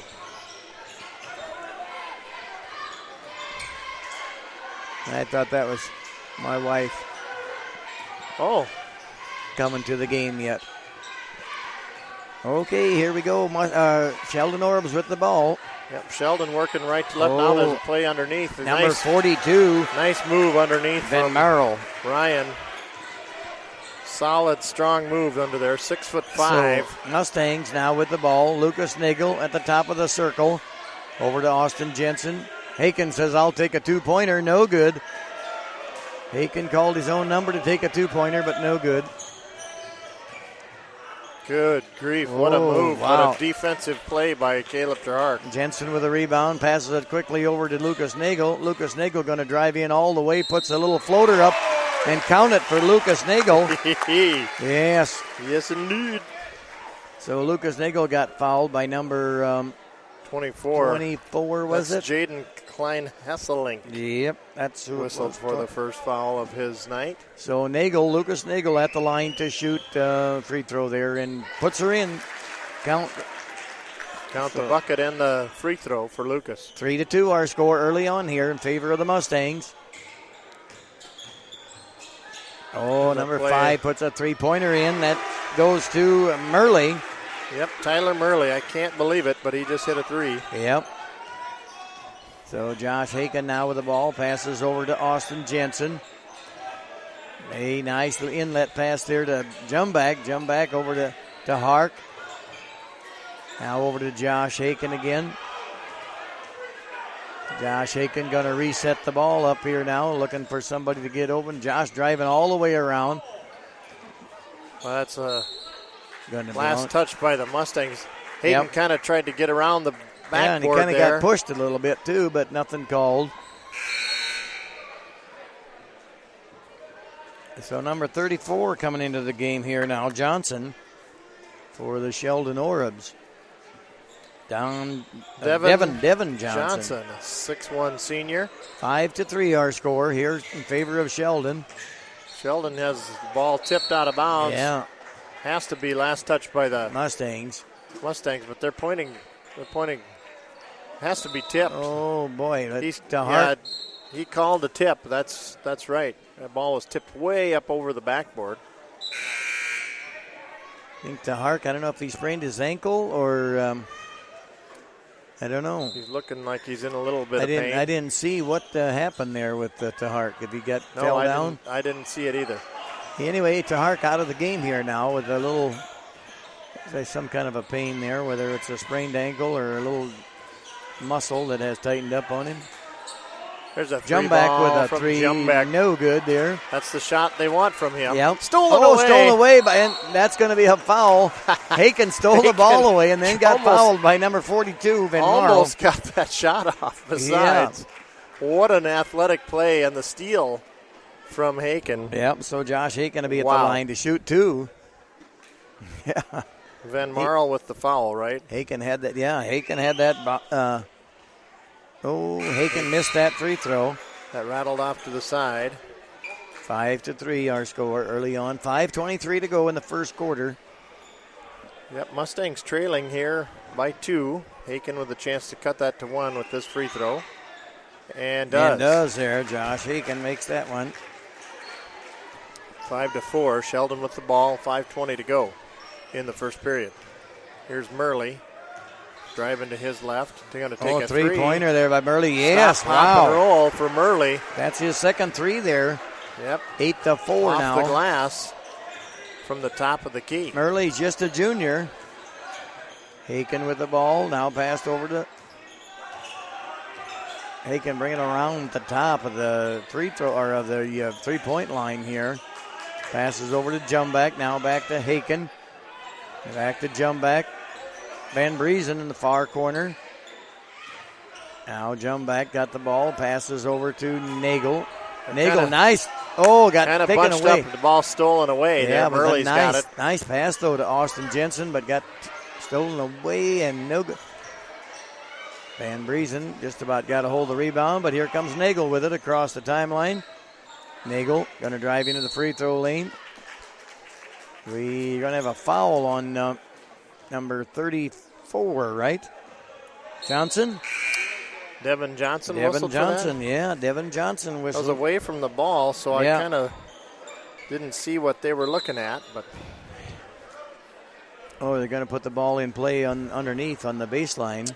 So here's Haken to throw it in for the Mustangs. Mustangs trailing 4-8. Now Johnson going to throw Austin Jensen going to throw the ball in. Van Briesen passed into Jensen. There it is. Jump back. Yeah, jump back. There it is. There he did. Hit the three-pointer there. Inside out basketball. 8-7 now. Mustangs on defense. Looking to get a stop here. Sheldon working it around. Devin Johnson says, I'll take a three from the left wing and drops it home. Devin, 6'1" senior for Sheldon, hits the three ball. 11-7 our score here now. Van Briesen, entry pass over to Nukas Nagel. Josh Haken. And a 14-footer from Nagel, and nice count it. Roll, soft touch from Lucas. A little 14-foot shot. That's his fifth point there tonight. There's a Another three ball by ball number going, 3. no That's good. no good. Rebound controlled by Sheldon somehow. Lost control Stolen of it, out of though. there by Haken. Yeah, Boerhaave got his own rebound, but then he lost it. Haken's coming down into the free throw line. Spin move, but puts up an off-balance shot, and no good there. Kind of got himself twisted around with his feet there. Yep. Boy, what a move. Wow. Number 24, You betcha. Klein Hasselink, just took it coast to coast. Nobody made him stop, so he went all the way to the glass. Here's There goes Jumback. Jumback. Ball tipped. Now over to Haken. Nagel a three-pointer now. No good. Rebounded to the Sheldon Orbs. Got a quick pace game here, boys.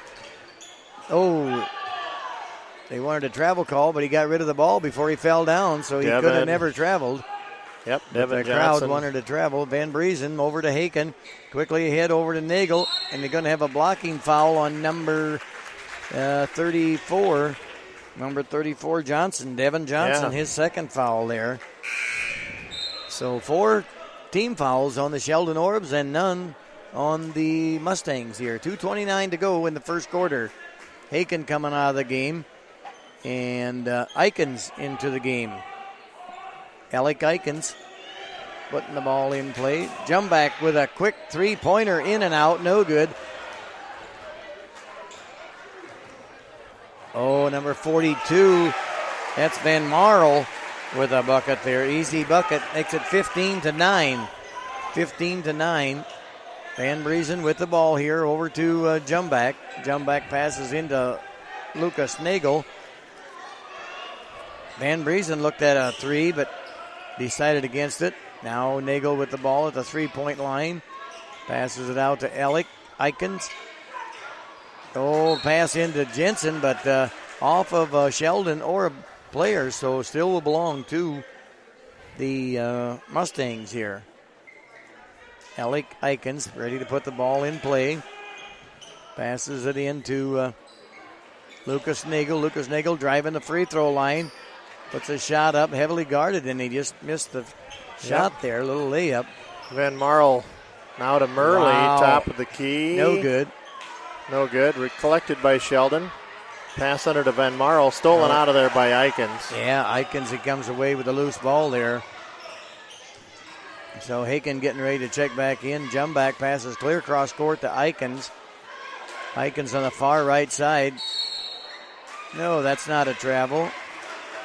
It's a jump stop. I don't know how it's a travel Nope, one side I and don't not either. the other. I don't either. So number 35, Brady Clausen coming into the game. So we got Van Briesen, Haken, Brady Clausen, and Austin Jensen, as well as Eikens.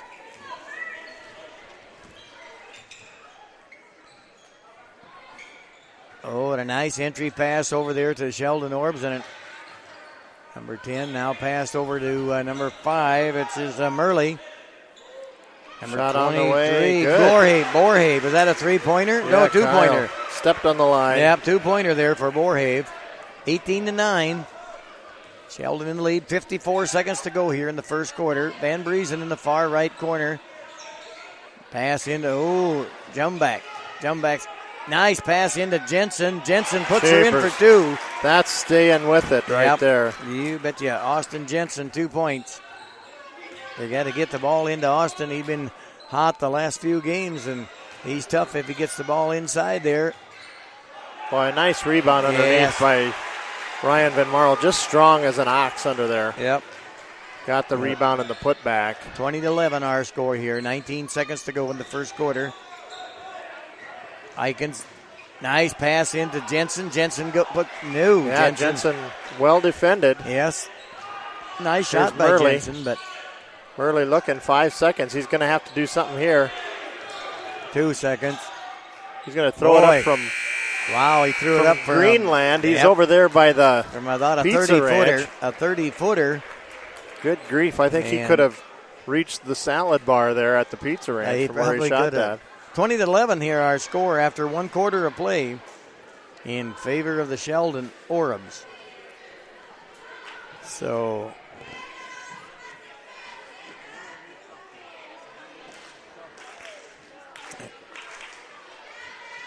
we got 3 quarters to go here yet in the 19-11, 8-point lead here now for the Sheldon Orums.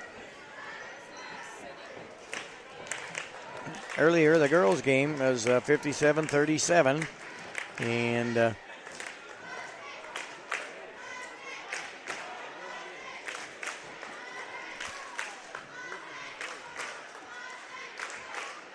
had a nice visit there with Mr. Rang and telling us about Genius Week, and so that's coming up as soon as the break gets over. We'll be on Genius Week. And it's similar to the DECA program, if anybody understands what the DECA program was.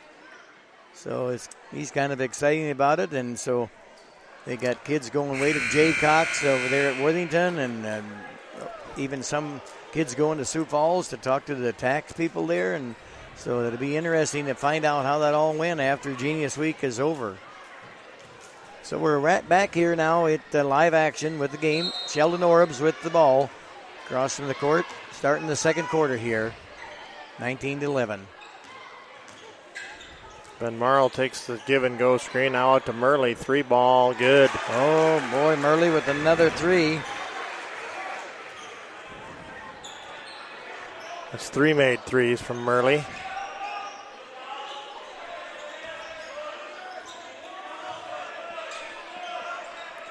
Now Lucas Nagel.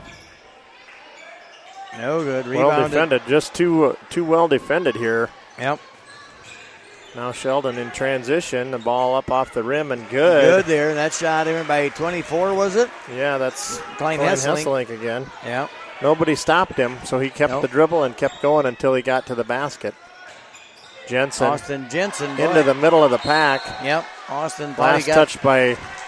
Yeah, he thought he got fouled. Yeah, and I don't know, probably did, but looks like the Sheldon boys is playing pretty straight up there now. Yeah, straight up D. Yes, they was.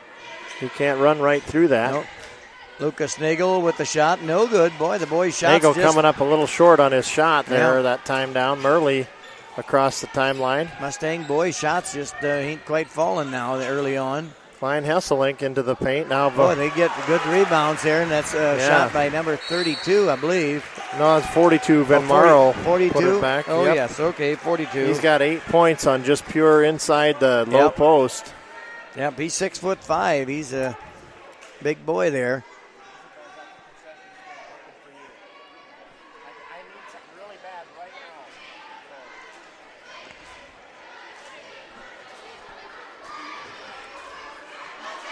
Solomon came up to try to get us something to drink. Oh, really? But I sent Isabel already, so. Oh, yeah. Hey, there's something to drink in that package. Oh, that's good. You didn't look at that. No, I haven't opened that yet. Yeah, that's a good thing. Is there I bet you there's olives in Nope. there. No. A jar of olives. No, Drink the olive juice. Nope. I'll check that out. I'm excited to check that out. There's no olives.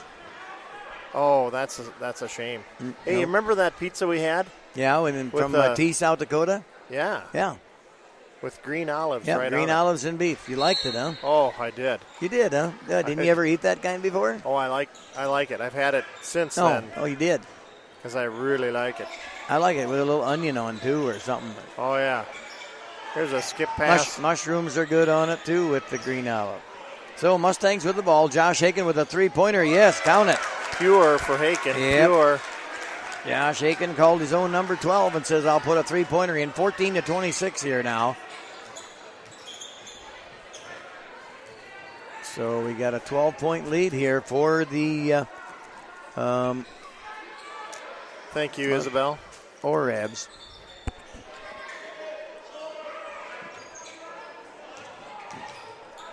Murley with a three-pointer again there. Yes, count it. Yeah, Murley's hot on three-pointers. He's got 4 made threes so far. 29-14 our score here now. Kind of reminds me of the Sheldon team of the T South Dakota boys that we played. They got hot too right away in the first half. And Murley with a pocket-picking play there. Yes. Took the ball away from Lucas Nagel. Kind of dribbled it off of Lucas's foot. Yep. So we've got number 35. Well, 33. These numbers 33. are funny. Dominic Sievert, or Sievert perhaps. Oh, nice play there, and that's going to be a foul on Jensen. But a nice give and take there by... Boy, that went into Borhave there, and he just took it strong to the bucket. Wow. So that's going to put Borhave at the line to shoot 2. First one rattles up and goes in. Good there. Austin Jensen. So next one is up and for Borhave, and no good there. Rebounded by Jumback, runs the ball down. So Lucas Nagel now bringing the ball. Ooh, that could have just about been an over and back, but it wasn't. Wow. They got it across. He only had 1 foot across, and he was not completely over. And a three-pointer by Jumback, no good. 30-14. There's Borhave now to Murley. He'll swing it to the left side. That's number 3, Mitchell Van Gorp. They'll swing it around to the right side again. Very quick with the passing. Stealing by Lucas. Lucas Nagel going to go all the way. Nope. Passes it quickly out to Haken. Haken shoots a 3. Austin Jensen got the rebound. Puts her back up. What have we got call here? it on the floor. Yep. No shot he calls. Fouls on number 3. Mitchell Van Number Gorp. 3. Mitchell Van Gorp. That's his first foul there.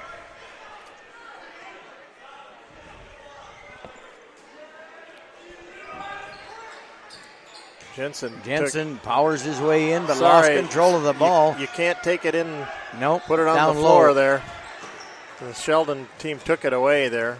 30-14 our score here. 4:34 to play. And free ball and the putback no good. The rebound to Sheldon and another nice putback. They get a lot of second chances there. That's Kyle Borhave with the putback and up and in. 32-14. Mustangs haven't found the answer yet. No, have not. Josh Haken, should have been a blocking foul there, but nothing called there. Haken was trying to go to the bucket and just got completely blocked off. Haken got a nice spin move by Haken. Puts her in, yes. Shooter's roll. Josh Haken for 2 points there. That's 6 points for Haken so far tonight. Sheldon Orbs got the score doubled on the George Little Rock Mustangs. And a block. Yep, Austin Jensen blocked that ball and went off of bounds off of him on the shot. So it'll be long yet to the Sheldon Orbs. Yeah, Kyle Borhave couldn't believe it. So Brady Clausen getting ready to check in. And Austin Jensen going to take a little seat here for a while, a little rest. 1 team foul by the Mustangs and 5 by the Orbs thus far. There's a nice little shot by 24. Klein Hesselink again. Yep, Klein Hesselink. 6 points for Klein Hesselink in this half.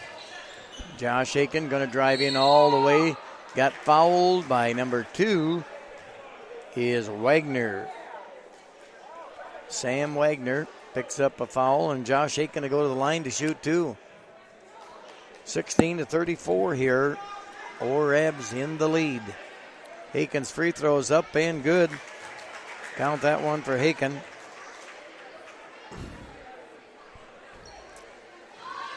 So Josh Haken ready to shoot the second free throw, and that one is good as well there. So Josh Haken with 8 points so far this half. So 2 made free throws that time. Yep, 2 made free throws for Josh Haken. Nearly stolen away. Sheldon retains it. Klein Hesselink top of the key now to Philip Kane.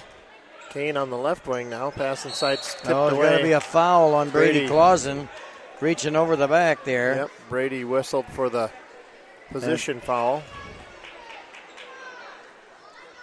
18-34. Favor of the Orbs here now. 3:16 to go in the second quarter. There goes somebody with a that was a three-pointer by number Klein 20. Hesselink again. Yep, Klein Hesselink.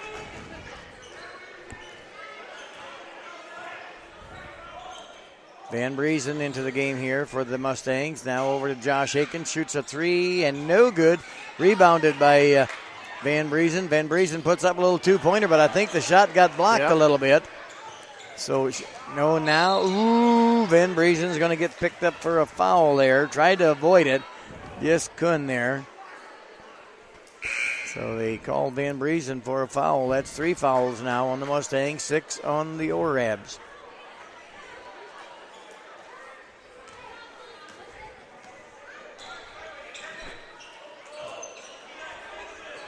So Sheldon in the offense now. They're going to swing it to the right side. Wide open.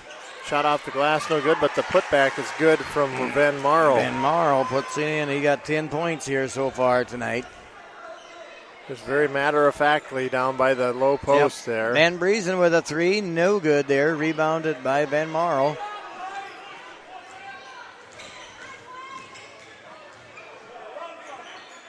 Now Sheldon with the ball here.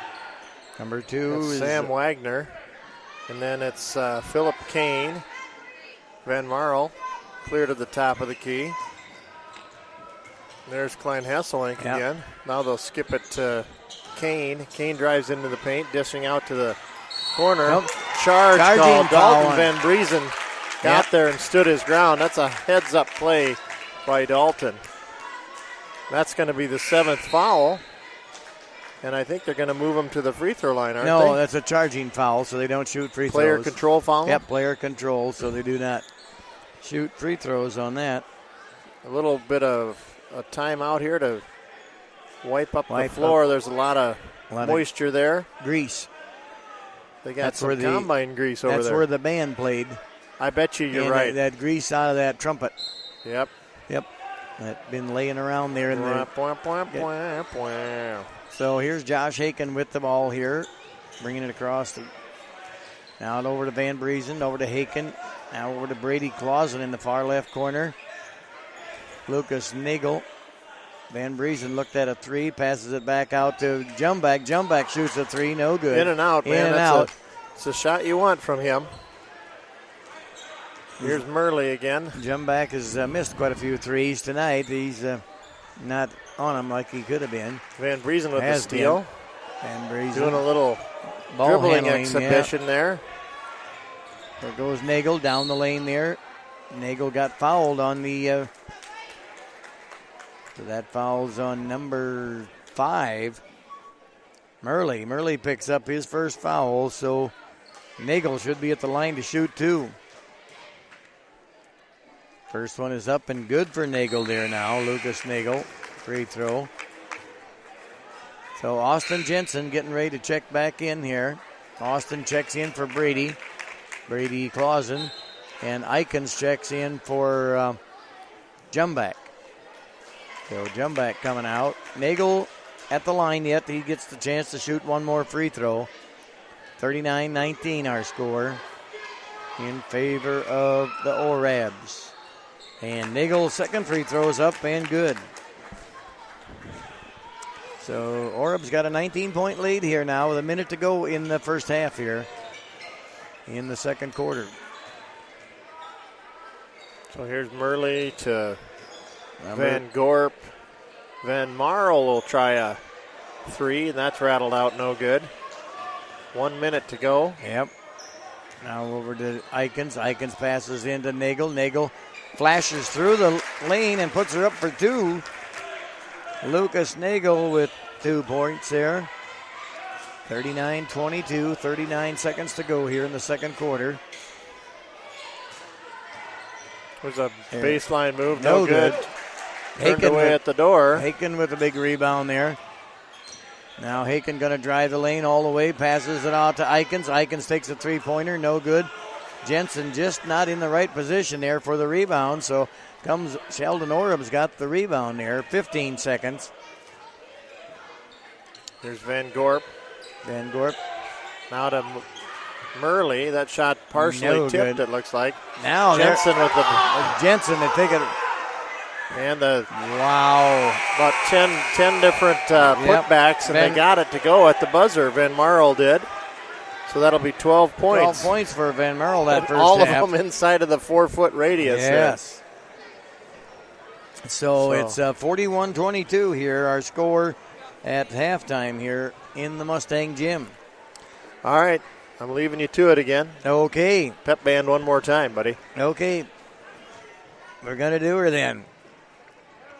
So I'll just pick out a Pizza Ranch player of the game. And, yep. So we had, like I said, we had Kayla Gerken with 3 and Emily Hansman with 9 in the girls' game. Mariah Lemke with 6. Courtney Dykstra with 9. And Jill Nightingale with 1. Mackenzie Berg and Winona Steenhoven. So I thought Mackenzie Berg did a good job as she come in. I know she probably only had 3 points, but I think she was kind of a spark plug in the game, as well as Courtney Dykstra. It's really kind of a tough call, but I guess I'm going to give the Pizza Ranch Impact Player of the Game to Courtney Dykstra, so he wound up with 9 points. And so he had it. Yeah. So somebody's bringing me popcorn, but I can't eat when I'm talking on the radio. Oh, really? But I can't eat when I'm talking all the time. You want this here for a while? Nope, you don't want that. Okay. So we're at halftime here, the boys' game, 41-22, and we got Sheldon Orbs ahead there. So I think the alumni band is going to play again, and I don't know if Tyler Glanzer is going to come up and talk here at the coach's corner or not, but Craig Johnson didn't bring any ads along or music, so he expects me to kind of fill in and ad-lib here, you know. So we got the guy next door here. Why, he's now I don't know if that's my popcorn or your popcorn, but so Tyler Glanzer just joining us here. He just coming in up here at the booth, and so glad to have Tyler with us, and so it warmed up a lot today, and so we didn't have to freeze to death coming over here tonight. Yeah, that was nice. Yeah, so Tyler, it's pretty soon. It's a Christmas vacation. I think you get out of school at Thursday already, and yep. So what do you got? Some plans for Christmas, or? Oh, we'll travel a little bit. Yep. Not too much. We don't do a whole lot since we got to stick around for practice next week, but we'll go see some family and hang out and take our break. Yeah. I think our girls need it. We just need a break, regroup, and see what we can do the second half. Yeah, that's right. So, try to start out the 2017 maybe on a new, a new sheet of paper, you know, and so maybe things will work out better, you know. And so, Sheldon seemed to be playing pretty tough tonight, and so got any comments on the game there tonight? Or well, I got to give Sheldon a lot of credit. I mean, they've had a rough start of it as well, and their girls played well tonight. They hit shots. You know, if you look at the stats from the first few games, they don't shoot the ball that well from the outside, but they did tonight. They handled our press pretty well, and got some points that way. And really, I think the biggest key to tonight, or biggest difference tonight, was both teams turned the ball over, but it sure seemed like they made us pay for our turnovers a lot more than we did anyway. I'm sure they got a lot more points off turnovers than we did. You know, we forced a lot of turnovers, but it was a lot of travels or throwing it out of bounds, and then we couldn't really transition or convert those back. Whereas it seemed like every time we were turning the ball over, it was into their hands, and they were getting fast break points the other way. Yeah, I don't know what Sheldon's record was. I never did look that up. But tonight was their second win. They've only beaten South O'Brien. Oh, really? Yeah. On here. So, yeah, but it seemed like they shot the ball quite well tonight. And They shot well. Yeah, they did. They really shot well. And I don't remember now. One time I figured it up, there was about 39 fouls called in the game, too. And I guess we made a lot of free throws, but we missed some, too, So, but that probably wouldn't have won the game for us. But anyway. Yeah, we got to the free throw line quite a bit. I mean, it would have made a difference. You never know what can happen if we make a few more free throws and try to keep that game close. But we missed 11 free throws. Oh, yeah. So that's a lot of points to leave there. You mentioned that foul trouble. We had some key players in a lot of foul trouble tonight, and we can't afford things like that, unfortunately. No. We got to be pretty perfect in certain aspects of the game. Turnovers is one of them. Being disciplined and not fouling is one of them. Rebounding is one of them. They out-rebounded us by 2. So it wasn't a great margin, but we still lost that game within the game. So there's just a lot of things to point to, and we just got to continue to try to get better each day and, again, see what we can do the second half when we start seeing these teams second time around. Yeah, well, just hopefully we get pleasantly surprised after the 2017 that girls kind of turn things around, come home with a few victories, a few wins. I know it's a tough competition in the Siouxland. You play bigger schools all the time, so it's tough to play against the 2A and 3A schools, Yeah. So, like I talked to Brian Ludenberg between the halftime of your game, and he said too, they're a 1A school we are, and we got to play the 2A and 3A, but it just makes us better when it comes tournament time. So yeah, it does. Yep, that's right. So I suppose the kids are all kind of anxious for the Christmas vacation. Oh yeah. Yep, and the teachers, and the radio announcers, and the coaches, and everybody. So. Yeah, everybody looks forward to that break. Yep, everybody looks forward to a little break. And when I was in school, which was many years ago, I just always couldn't wait till Christmas break and had some time to play at home on the farm and play out there in the Grove or Haymow or whatever it was, So, yep. So enjoy that time. So we got about 4 minutes here to go, and they got the alumni band tonight here. Yeah, and, we brought in a few people that had graduated from here, and they sounded good. Yeah, doing a good job. Yeah, even I don't know who that guy is in the front with that trumpet there with that red shirt on, but I don't think he can even play very well. Well, I don't know. He's maybe getting covered up by everybody else. I think so. I think the high school seniors are kind of. So, do you ever play in the band? I did play in the band. Oh yeah, night. I played the trumpet too. Yeah. For a while, and then I think I quit when I was maybe. I don't know, sophomore maybe, and didn't play the band anymore, but I did first. No, I played all the way through. Oh, yeah. And now that I'd say trumpet, I think it was cornet. Oh. I think that's what they're about the same, I guess. Similar. Yeah. Yep. I think I had that. And I even took piano lessons for 1 year. Did you really? Oh, yeah. So I can play the piano. No, very little. Yeah. Very little. So, yep. So I had a nice talk with Mr. Rang and that Genius Week coming up, as soon as school starts. And yeah, that's kind of an interesting thing. And then I told him, I guess I don't know who it got started here 3 years ago at George Little Rock, but kind of reminds me of like the DECA program. You're familiar with DECA. Yeah. Yeah. So it's a good deal, that Genius Week. Yeah, it's something different. I think that's always good, just to kind of get out of the routine every once in a while. There's certainly places for routine and getting done what you need to get done, but to let the kids work on something that they're passionate about, it's a good thing. Seems like every year that we've done this, every year it gets a little bit better. The kids do a good job about it. We make a few tweaks to it, and it just keeps getting better. So, it's like I said, it's a little something different, but it's something people kind of look forward to. I think the kids are getting used to it. At the first year, I remember it was just like, what is this? The kids were very new, and even the staff was pretty new to this idea. So it's been fun to see it grow, and kids are doing some pretty cool stuff that week. Yeah, when I first heard about it, I thought, what is this? Genius Week. I mean, I'm not involved in the school, nothing really, and so I thought, what is this?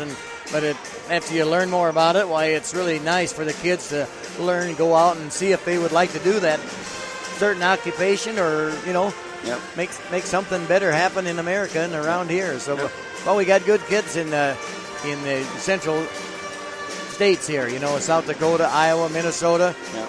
Yep. So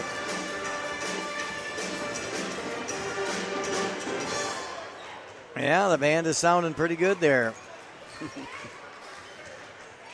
Yeah, not bad at all. Nope. Well, So boys found themselves in a little bit of a hole here. Yep. I missed the first part of the first half out taking care of a few things, but I walked in and we were down right away. Yeah. Yeah, I don't know. They've got some. They kind of reminded me of the T South Dakota team, the boys. You know, they had this. Somebody got 3-pointer, 1, 2, 3. No. Tyler Murley got 4 3-pointers. Shooting the ball well. Yeah, and Klein Hesselink. So they got 4, 5, 6. They got 4, 5, 6 3-pointers made already. Wow. Yeah. So, I said right away, they kind of remind me of the T South Dakota team there. Yeah. And so, Tyler, I'm glad you come up and visit with me a while, and you have a Merry Christmas. Yeah, you too. It's nice that you come up and talk to us here in the booth. And not a problem. And good luck in 2017 with your girls' team. Thanks. Okay. That was Tyler Glanzer, the girls' coach here, and so I think everybody's kind of looking for a little vacation time, and the kids are anxious in another, Wednesday, Thursday, they'll be out of school, and so Wednesday and Thursday they'll be out of school, and the kids will be looking for a little vacation time, as well as teachers, and so next week they'll have to start some basketball practice and things, but otherwise the rest of them won't start school till January 2nd. And so it just kind of good to get a little time off. So like Tyler says, when they get back after the first of the year, he hopes to get a little turnaround the girls' team and they get some fire in them and get a couple wins under their belt. So and a good job there in the band again, Craig Johnson. Hey. So anyway, for your information, we picked Courtney Dykstra as the Pizza Ranch. I think that's a good pick. Pizza Ranch Impact Player of the game there. So yes, I think that's a very good pick. Our boys here are ready to start the second half. Kind of dug themselves in a hole here the first half. We're down by 19 points right now. But you can't take anything away from the Sheldon Orms. A very good shooting team. They got 6 3-pointers already so far, and like I said earlier, and I said to Tyler too, they kind of reminded me. And Lucas Nagel gets in there for 2 points there. So Lucas Nagel with here's Klein Hesselink. Nobody's stopping him now. They'll dish it out to Murley. And that Murley's hot. 3-pointer on the night. That's his 5th one. Tyler Murley with 5 made threes. Yeah, we got to put some more numbers down for him. There's only room for 4 of them there. So 20 points now, 24-44. Aiken with a 3-pointer and no good, but rebounded. Quickly ahead, Klein Hesselink to the left side. He's dangerous if you don't make him stop his dribble. He'll take it all the way and does. And does, too. He did it 3 or 4 times earlier, and now he's got his 4th made basket that way on the night. They got a couple guys, too, Sheldon, and they're just a little bit taller than our guys. And boy, Haken with a good move. Created some space, but that shot rattled around the rim and came out. No good. Klein Hesselink dishing into Van Marl. Shot off the glass too strong, and Jumbeck comes out of there with it. Now Nagel with the ball, passes over to Van Briesen with a 3. No good. 24-46. Now Murley picked up. Nobody stopped him, and he's going to put a 3 up, try but another no one. good. And that's going to belong to the Sheldon Orms there. I think Jumbeck was the last one to touch that. Lost the handle on it. Yep. Tipped it out of bounds.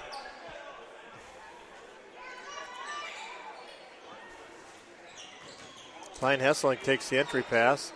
Nice dish underneath. Strong move to Borhave. 23. Is that Borhave? Yep, Borhave. Kyle Borhave with a bucket. Yep. And 48-24. So Van Briesen now with the ball. And Jumbeck with the 3. No good. Rebounded quickly to the Sheldon Orms, and here they come again. Here's Klein Hesselink again. Again, nobody made him pick it up. Nope. There's a pass to now Van Marl. Be a foul on is Jumbeck. That's on the Mustangs. I think it's going to be on Jumbeck. So Van Marl works his way to the free throw line here.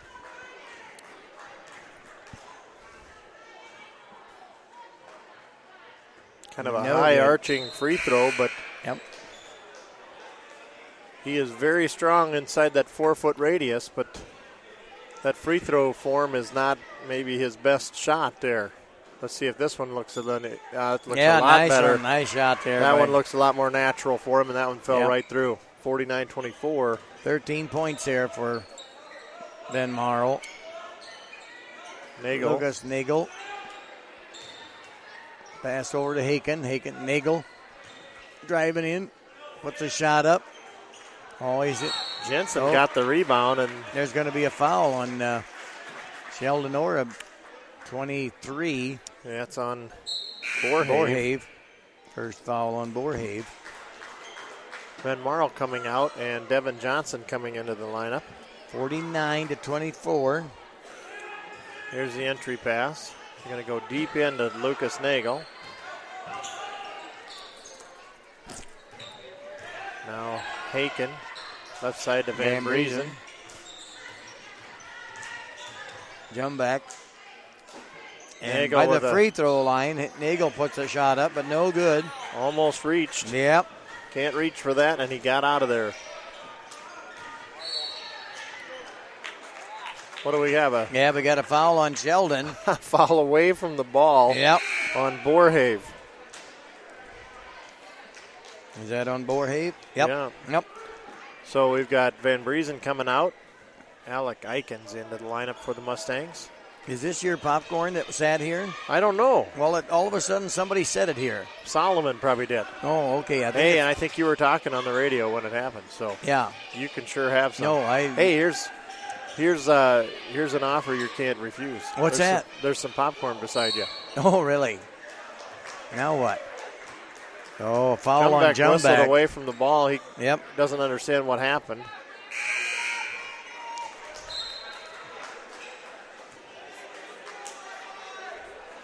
The ref says that he hooked him. Yep.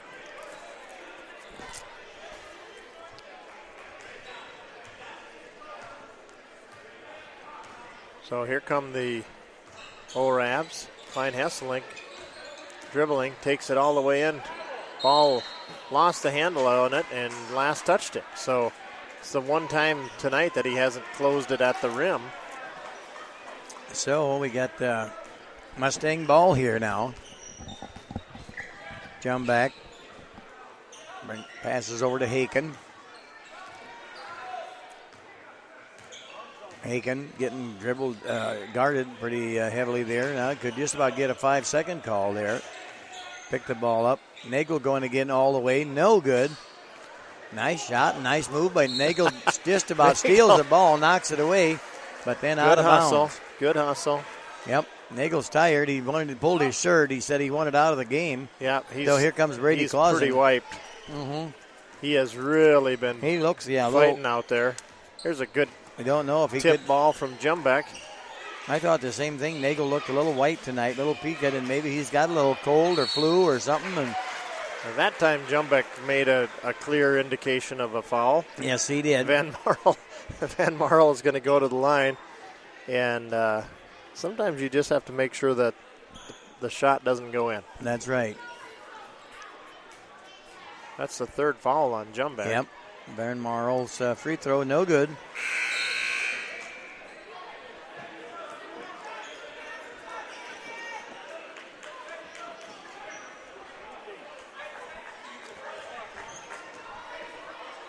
So Ryan Van Marl, second free throw on the way, and good.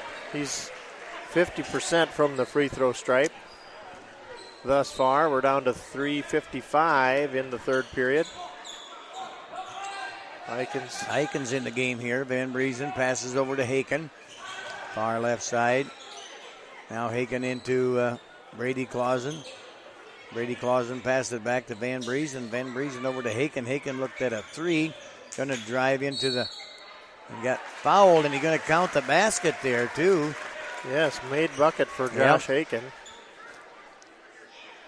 And that foul is on number 10, Kane. Haken at the line. No good on the free throw. Klein Hesselink. This time well defended. Yeah, by Brady Devin Clausen. Johnson over in the corner. That shot's no good. Rebound collected and Retrieved by Johnson, and then the pass into Jensen now finally with the rebound, Austin Jensen. Now quickly ahead to Alex Eikens. Over to Brady Clausen, takes a shot from the free throw line, but no good. So here's Klein Hesselink again. Oh, he carried the ball. Yeah, he did the Ziba Zaba move. You know what that is? Yeah, Ziba Zaba Zuba. Yeah, Ziba Zaba Zuba travel. Kind of a carry. There's popcorn here that you bought. You can have if you want. Popcorn is I'm good. taking a little bit. Yeah, you need a little nourishment there. Haken on the drive to the left, through the paint, contact, and count it. It hangs on the rim and goes through the net last for Josh Haken. It's 9 points from the field, and he's got 3 made free throws. That fouls on Johnson, Devin Johnson. That's his 3rd foul, I believe. Yep. So Haken at the line here to shoot a free throw. And up and no good. Rebounded by number 42, Van Marl.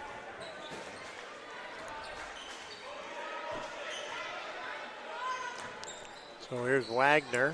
Wagner gets a dish and go, but lost the handle on it. Now ahead to Van Briesen. Does the Mustangs go.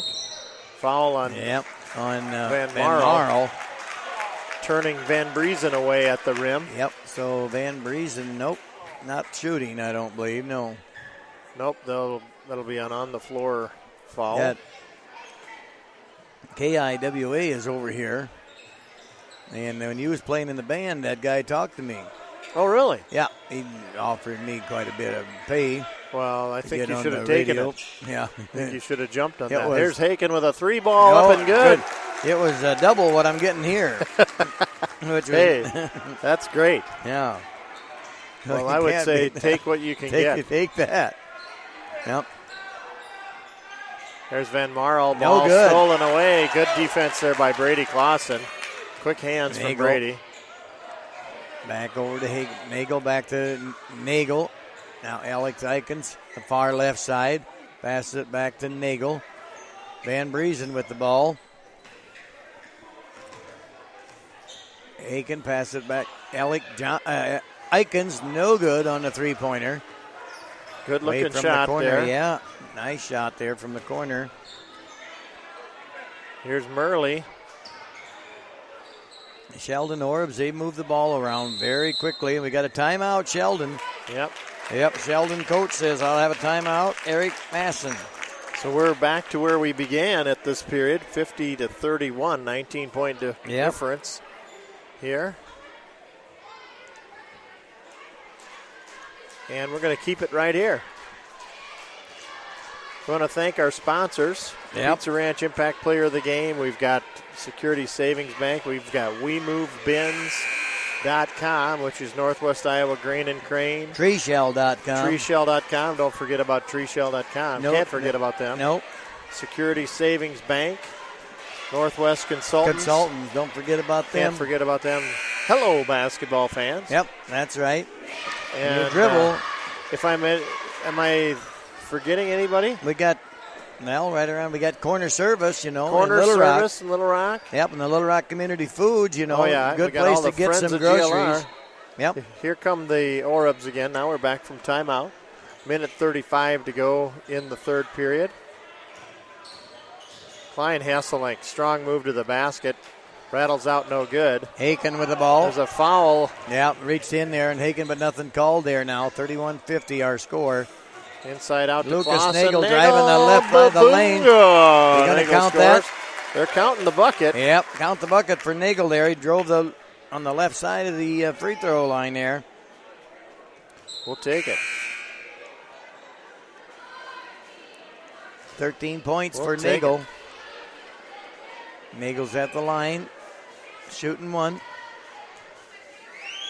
And that free throw is up and rattles in and out. Almost down and out there, but it come on back out. So 13 points for Nagel here so far in the game. Sheldon Orbs with the ball, number 42, Van Marl. Now they'll go around the right side. Van Gorp. The left again. Van Gorp driving in the lane. Van Gorp passes off to number 24. Oh, shot got blocked by Lucas Nagel. He blocked the shot, Klein Hesselink's shot. There's and a Lucas pass to Haken puts a gets his own three-pointer. board. Lucas taking Nagel it. driving the baseline, puts her up, no good. And the rebound goes to Sheldon. They're quickly ahead. 35 seconds here. Is this Van Gorp? No, this No, is that wasn't Van Gorp. Wagner. Yep. And now Klein Hesselink, they're going to pull it No, out they and don't. wait. They're not going to take a shot now, I don't think. Mustangs They being gotta- called to put heavy pressure on. They got a 17-point lead. They want to lay up or something. And now we're down to 10 seconds here. The pass underneath. Good Van Gorp. defense that time by the Mustangs. Yep, Van Gore put the shot up, but no good. The shot good if it goes, and it's Oh, man. everything but in Yeah, the hoop I'll for tell Alec you what, it Ikens. was down inside there in the rim. You'd have swore Oh. Alec Ikens took a Yes. three-pointer the last just before the clock went off. It was good if it went, and Yep. it just about did. No good though. 33-50 our score here in the George Little Rock Gym. So we're going to take a short break here. Going to let you listen to the cheerleaders. The pep band is not playing anymore tonight. Oh, they're not. They did the last song, huh? Yeah, we played the last Well, of it.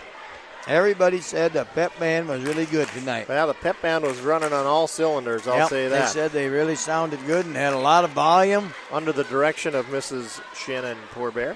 Really? Was she directing you too? Oh, yeah. Oh, yeah.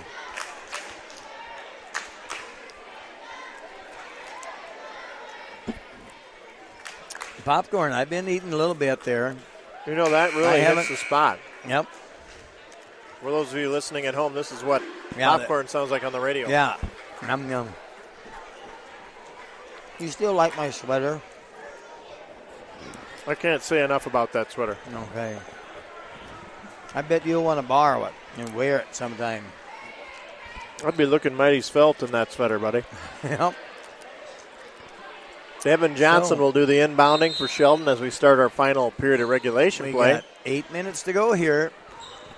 17-point lead here now for the Orobs, 50-33.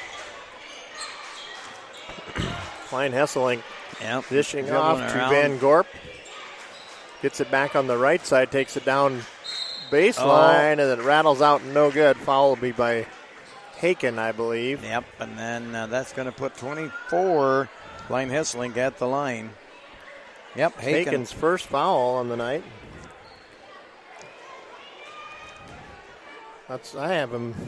I have him for one already. That's what. So. Oh, you do, huh? But what do I know? Yep. Klein Hesselink misses the front end of a two-shot opportunity. Yeah, that's And it's good. Yep. Second one is good. probably best you don't keep score and It's down probably, there at the scores table. probably best. Probably best. Dalton Van Van Breezen. Oh, ball tipped away there by Sheldon Orb. Klein Hesselink Oh, dishing to Devin a nice. Johnson. Yep. Spun it off the back of the I'll backboard. tell you and what. Fast break points tonight by Sheldon have been huge. Yeah.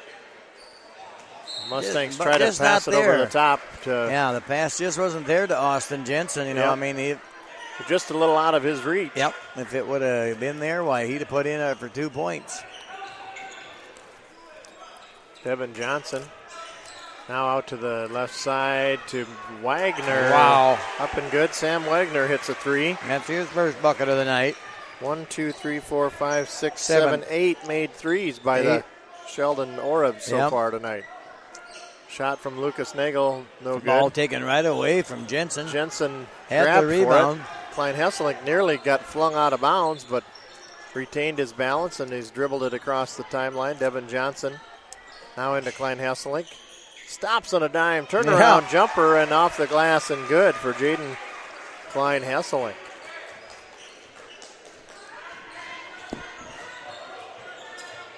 Here comes Landon Jumbeck.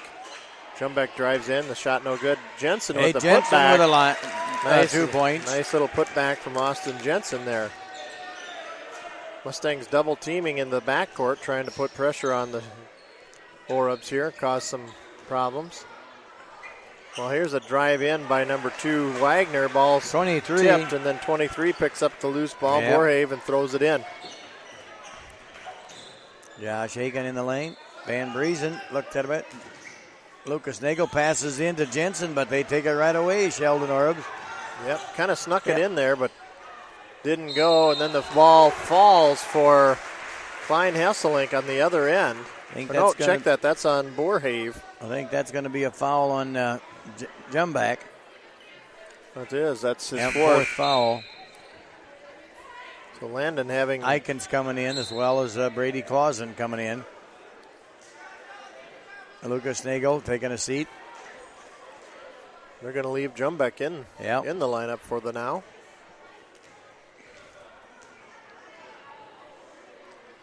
And Borhave's free throw is good.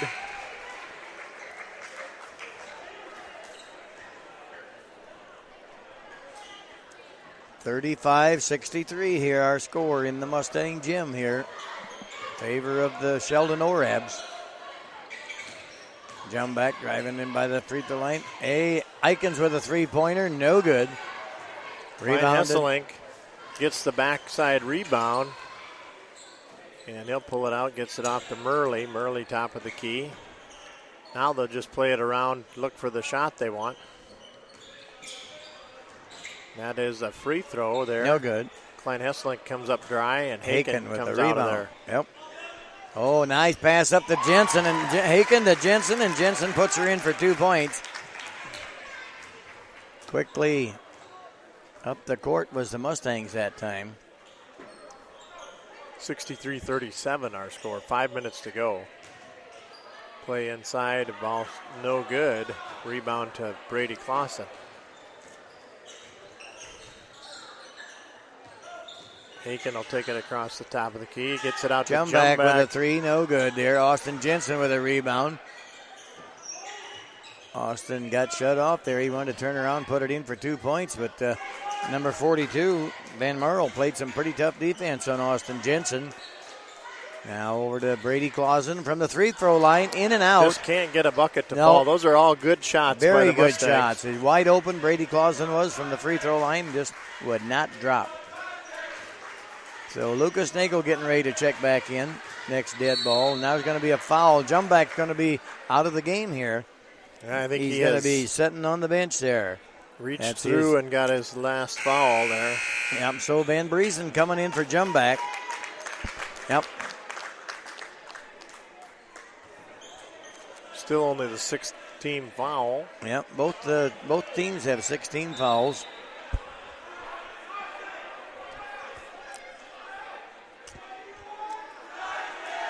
Oh, they had 6 guys in, so Austin Jensen. Coming out. Yep. Here's the entry pass. Boy, that must have been Hey, there's a rebound to the Mustangs. Dalton Van Briesen clears the backside rebound. Wagner took a shot and missed that for the Brady Clausen. Back to Alec Eikens. Eikens back to Brady Clausen. Yeah. Clausen with a nice move. Finally. A lot of good passing going on that time down. Eikens to Clausen, Clausen to Eichen, Clausen to Eikens to Clausen, and finally Brady Clausen put her in for 2. Oh, wide open. Nice backdoor pass from Devin Johnson to Ryan Van Marl. Yeah. And Van Marl closes at the rim again. 16 points for Van Marl. Van Briesen with the ball, going to Eikens. Ball taken away from Van Briesen.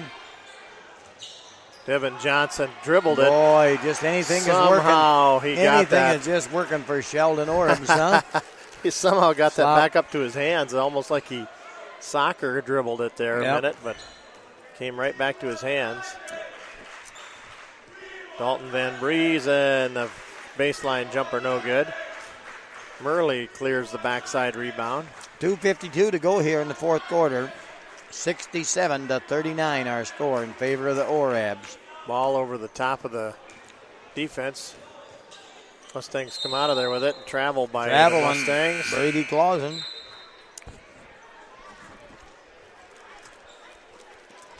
Oh, we're getting a bunch of subs. So to Hart coming in. Stave boys. Number 21. Joe Anderson. Parker Netton coming in for the Mustangs. Oh, Parker Netton too, huh? And Peyton Malden. Yep. Peyton coming in for Dalton. Dalton's taking a seat to some applause from the Mustang fans here. Yep. Last 2:39 to go. Carson Stave in. Cole Stave is in the game. To Hart.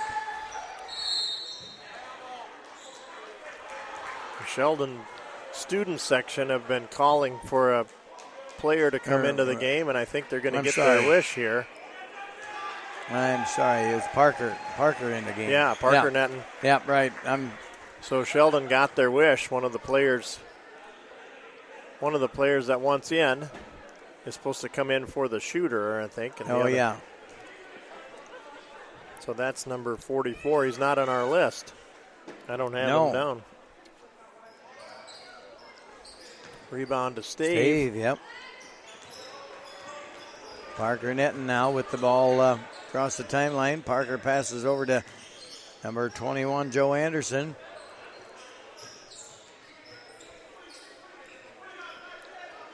Joe will put the shot up and everything in but and in. Out. Just would not go, but it was way down there. Good-looking shot for the Mustangs again. Yeah, they didn't force anything tonight here. No, the shot selection has been excellent. Yep. And the shot up from the mystery man. It drains the three. Yep, three-pointer there for the mystery man, 44. Every time he touched the ball, you might have heard the student section going, eh. And then he got it way over right in front of the student section, drops in the three ball. So Blake Johnson in the game here now for the Mustangs. Now Blake's got it. Blake passes over to Stave there. Carson Stave back over to Malden tries a shot. They're doing it again for Mystery Man. 4 is the number.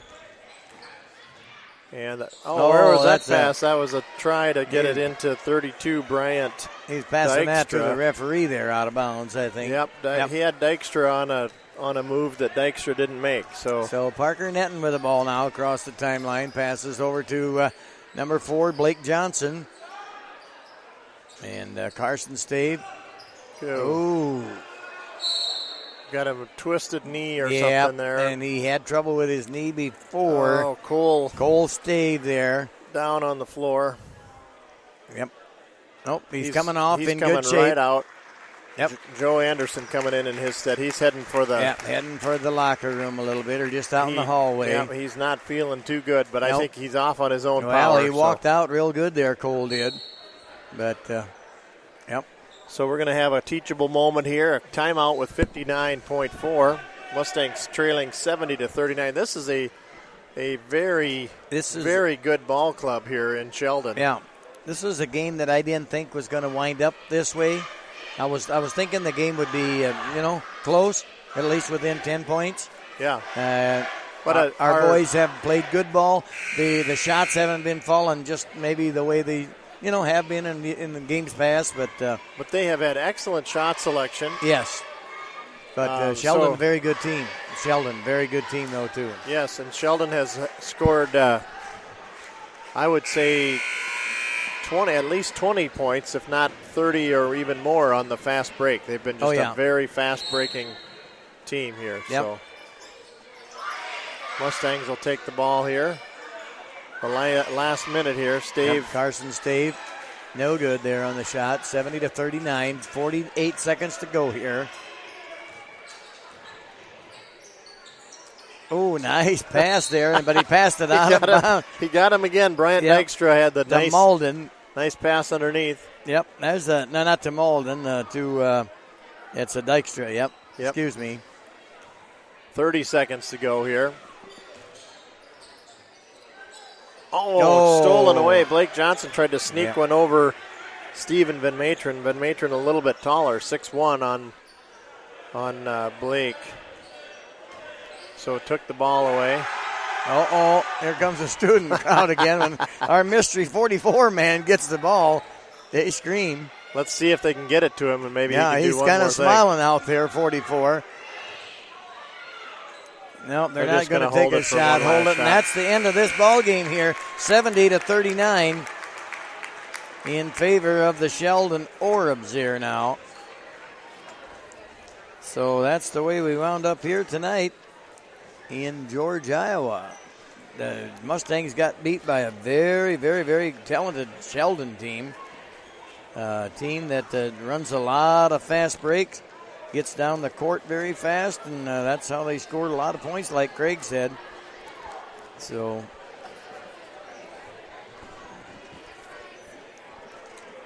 I would estimate maybe 50% of their points were on fast break. I would say you're probably right. Yep. And the George Little Rock boys, maybe a little colder shooting night than they've had in the past. But yeah, they had They excellent shot selection, but the shots just did not go. We've seen many of them that was down in there, and we thought it was going to score, but nope, just not. Just would not go. Well, and from this vantage point, I can see just from the top of the rim, and I saw the ball below the rim a few times. Yes, right. So, we're going to take a quick break here and hear from Tree Shell, and then we'll be back right after this.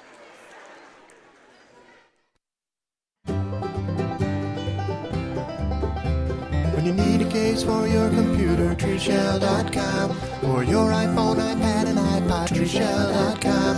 When you need a case for your Kindle device, nobody makes one near as nice as treeshell.com. For elegant products made from wood, nobody makes them near as good as treeshell.com. Treeshell.com.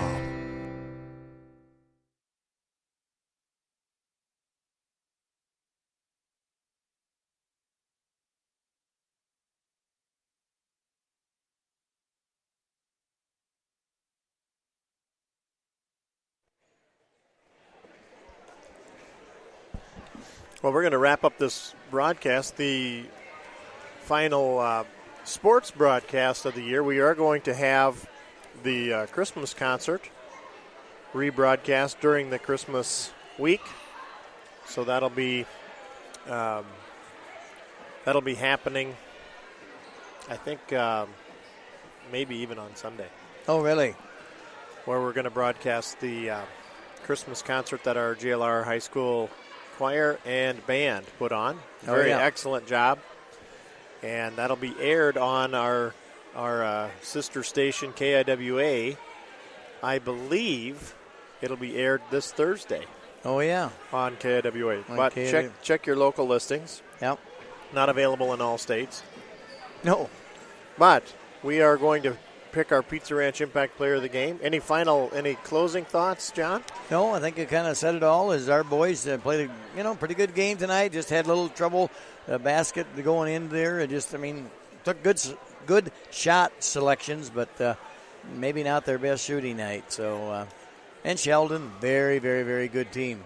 Yes, we can't take anything away from how they performed here tonight. And Murley came out and hit 5 3-pointers, I believe. Yeah. And if I'm not mistaken, they had at least 8 for the night, maybe 9. They had a mystery player hit a 3 too, so they had 9 3-pointers. Right. Yep. And so they 27 of their 70 points was from the 3-point arc. 1, 2, 3. They had 4 guys in double figures, And that makes it pretty tough to win a ball game when you got 4 guys on the other squad with double figures. So, our Pizza Ranch Impact Player, John, would you like to do the honors? Go ahead there. All right. Craig. I think we are unanimously selecting Josh Haken tonight for his efforts in the ball game, and he had what did you have him for? 15? I had him for 15 points. 15 points. Yep. Which is a very good night for him. He had a couple of 3s, a couple of 2s, and a couple of 1s. Yep. And it was like Lucas Nigel had a nice game too. He come out with 13 points and it was kind of a tough decision whether we'd pick Lucas or Josh. But, yeah, it's always a hard decision because, you could have more than one Pizza Impact Player of the game. Very easily. Yep. So that's our Pizza Ranch Impact Player tonight. And on the girls' side, Courtney Dykstra. Yep, that's right. tonight. So So want to thank you for listening. we got a few days off. We'll be back with you on January 2nd for the first game, and I don't know who it is or where it is, but it's January 2nd. But it'll be right on GLR Radio. Yep, on the same number on your dial, right? Same time, same station. Yep, everything be the So, same. January 2nd. Yep. So I want to wish everybody a Merry Christmas out there and Happy New Year, and enjoy your time with your family. It's the most important thing. Indeed. Well, thank you very much, John, for a Yep. great job in 2016. Looking forward to seeing you next year. Okay, see you next year. All right. Okay, Good night, everybody. good night.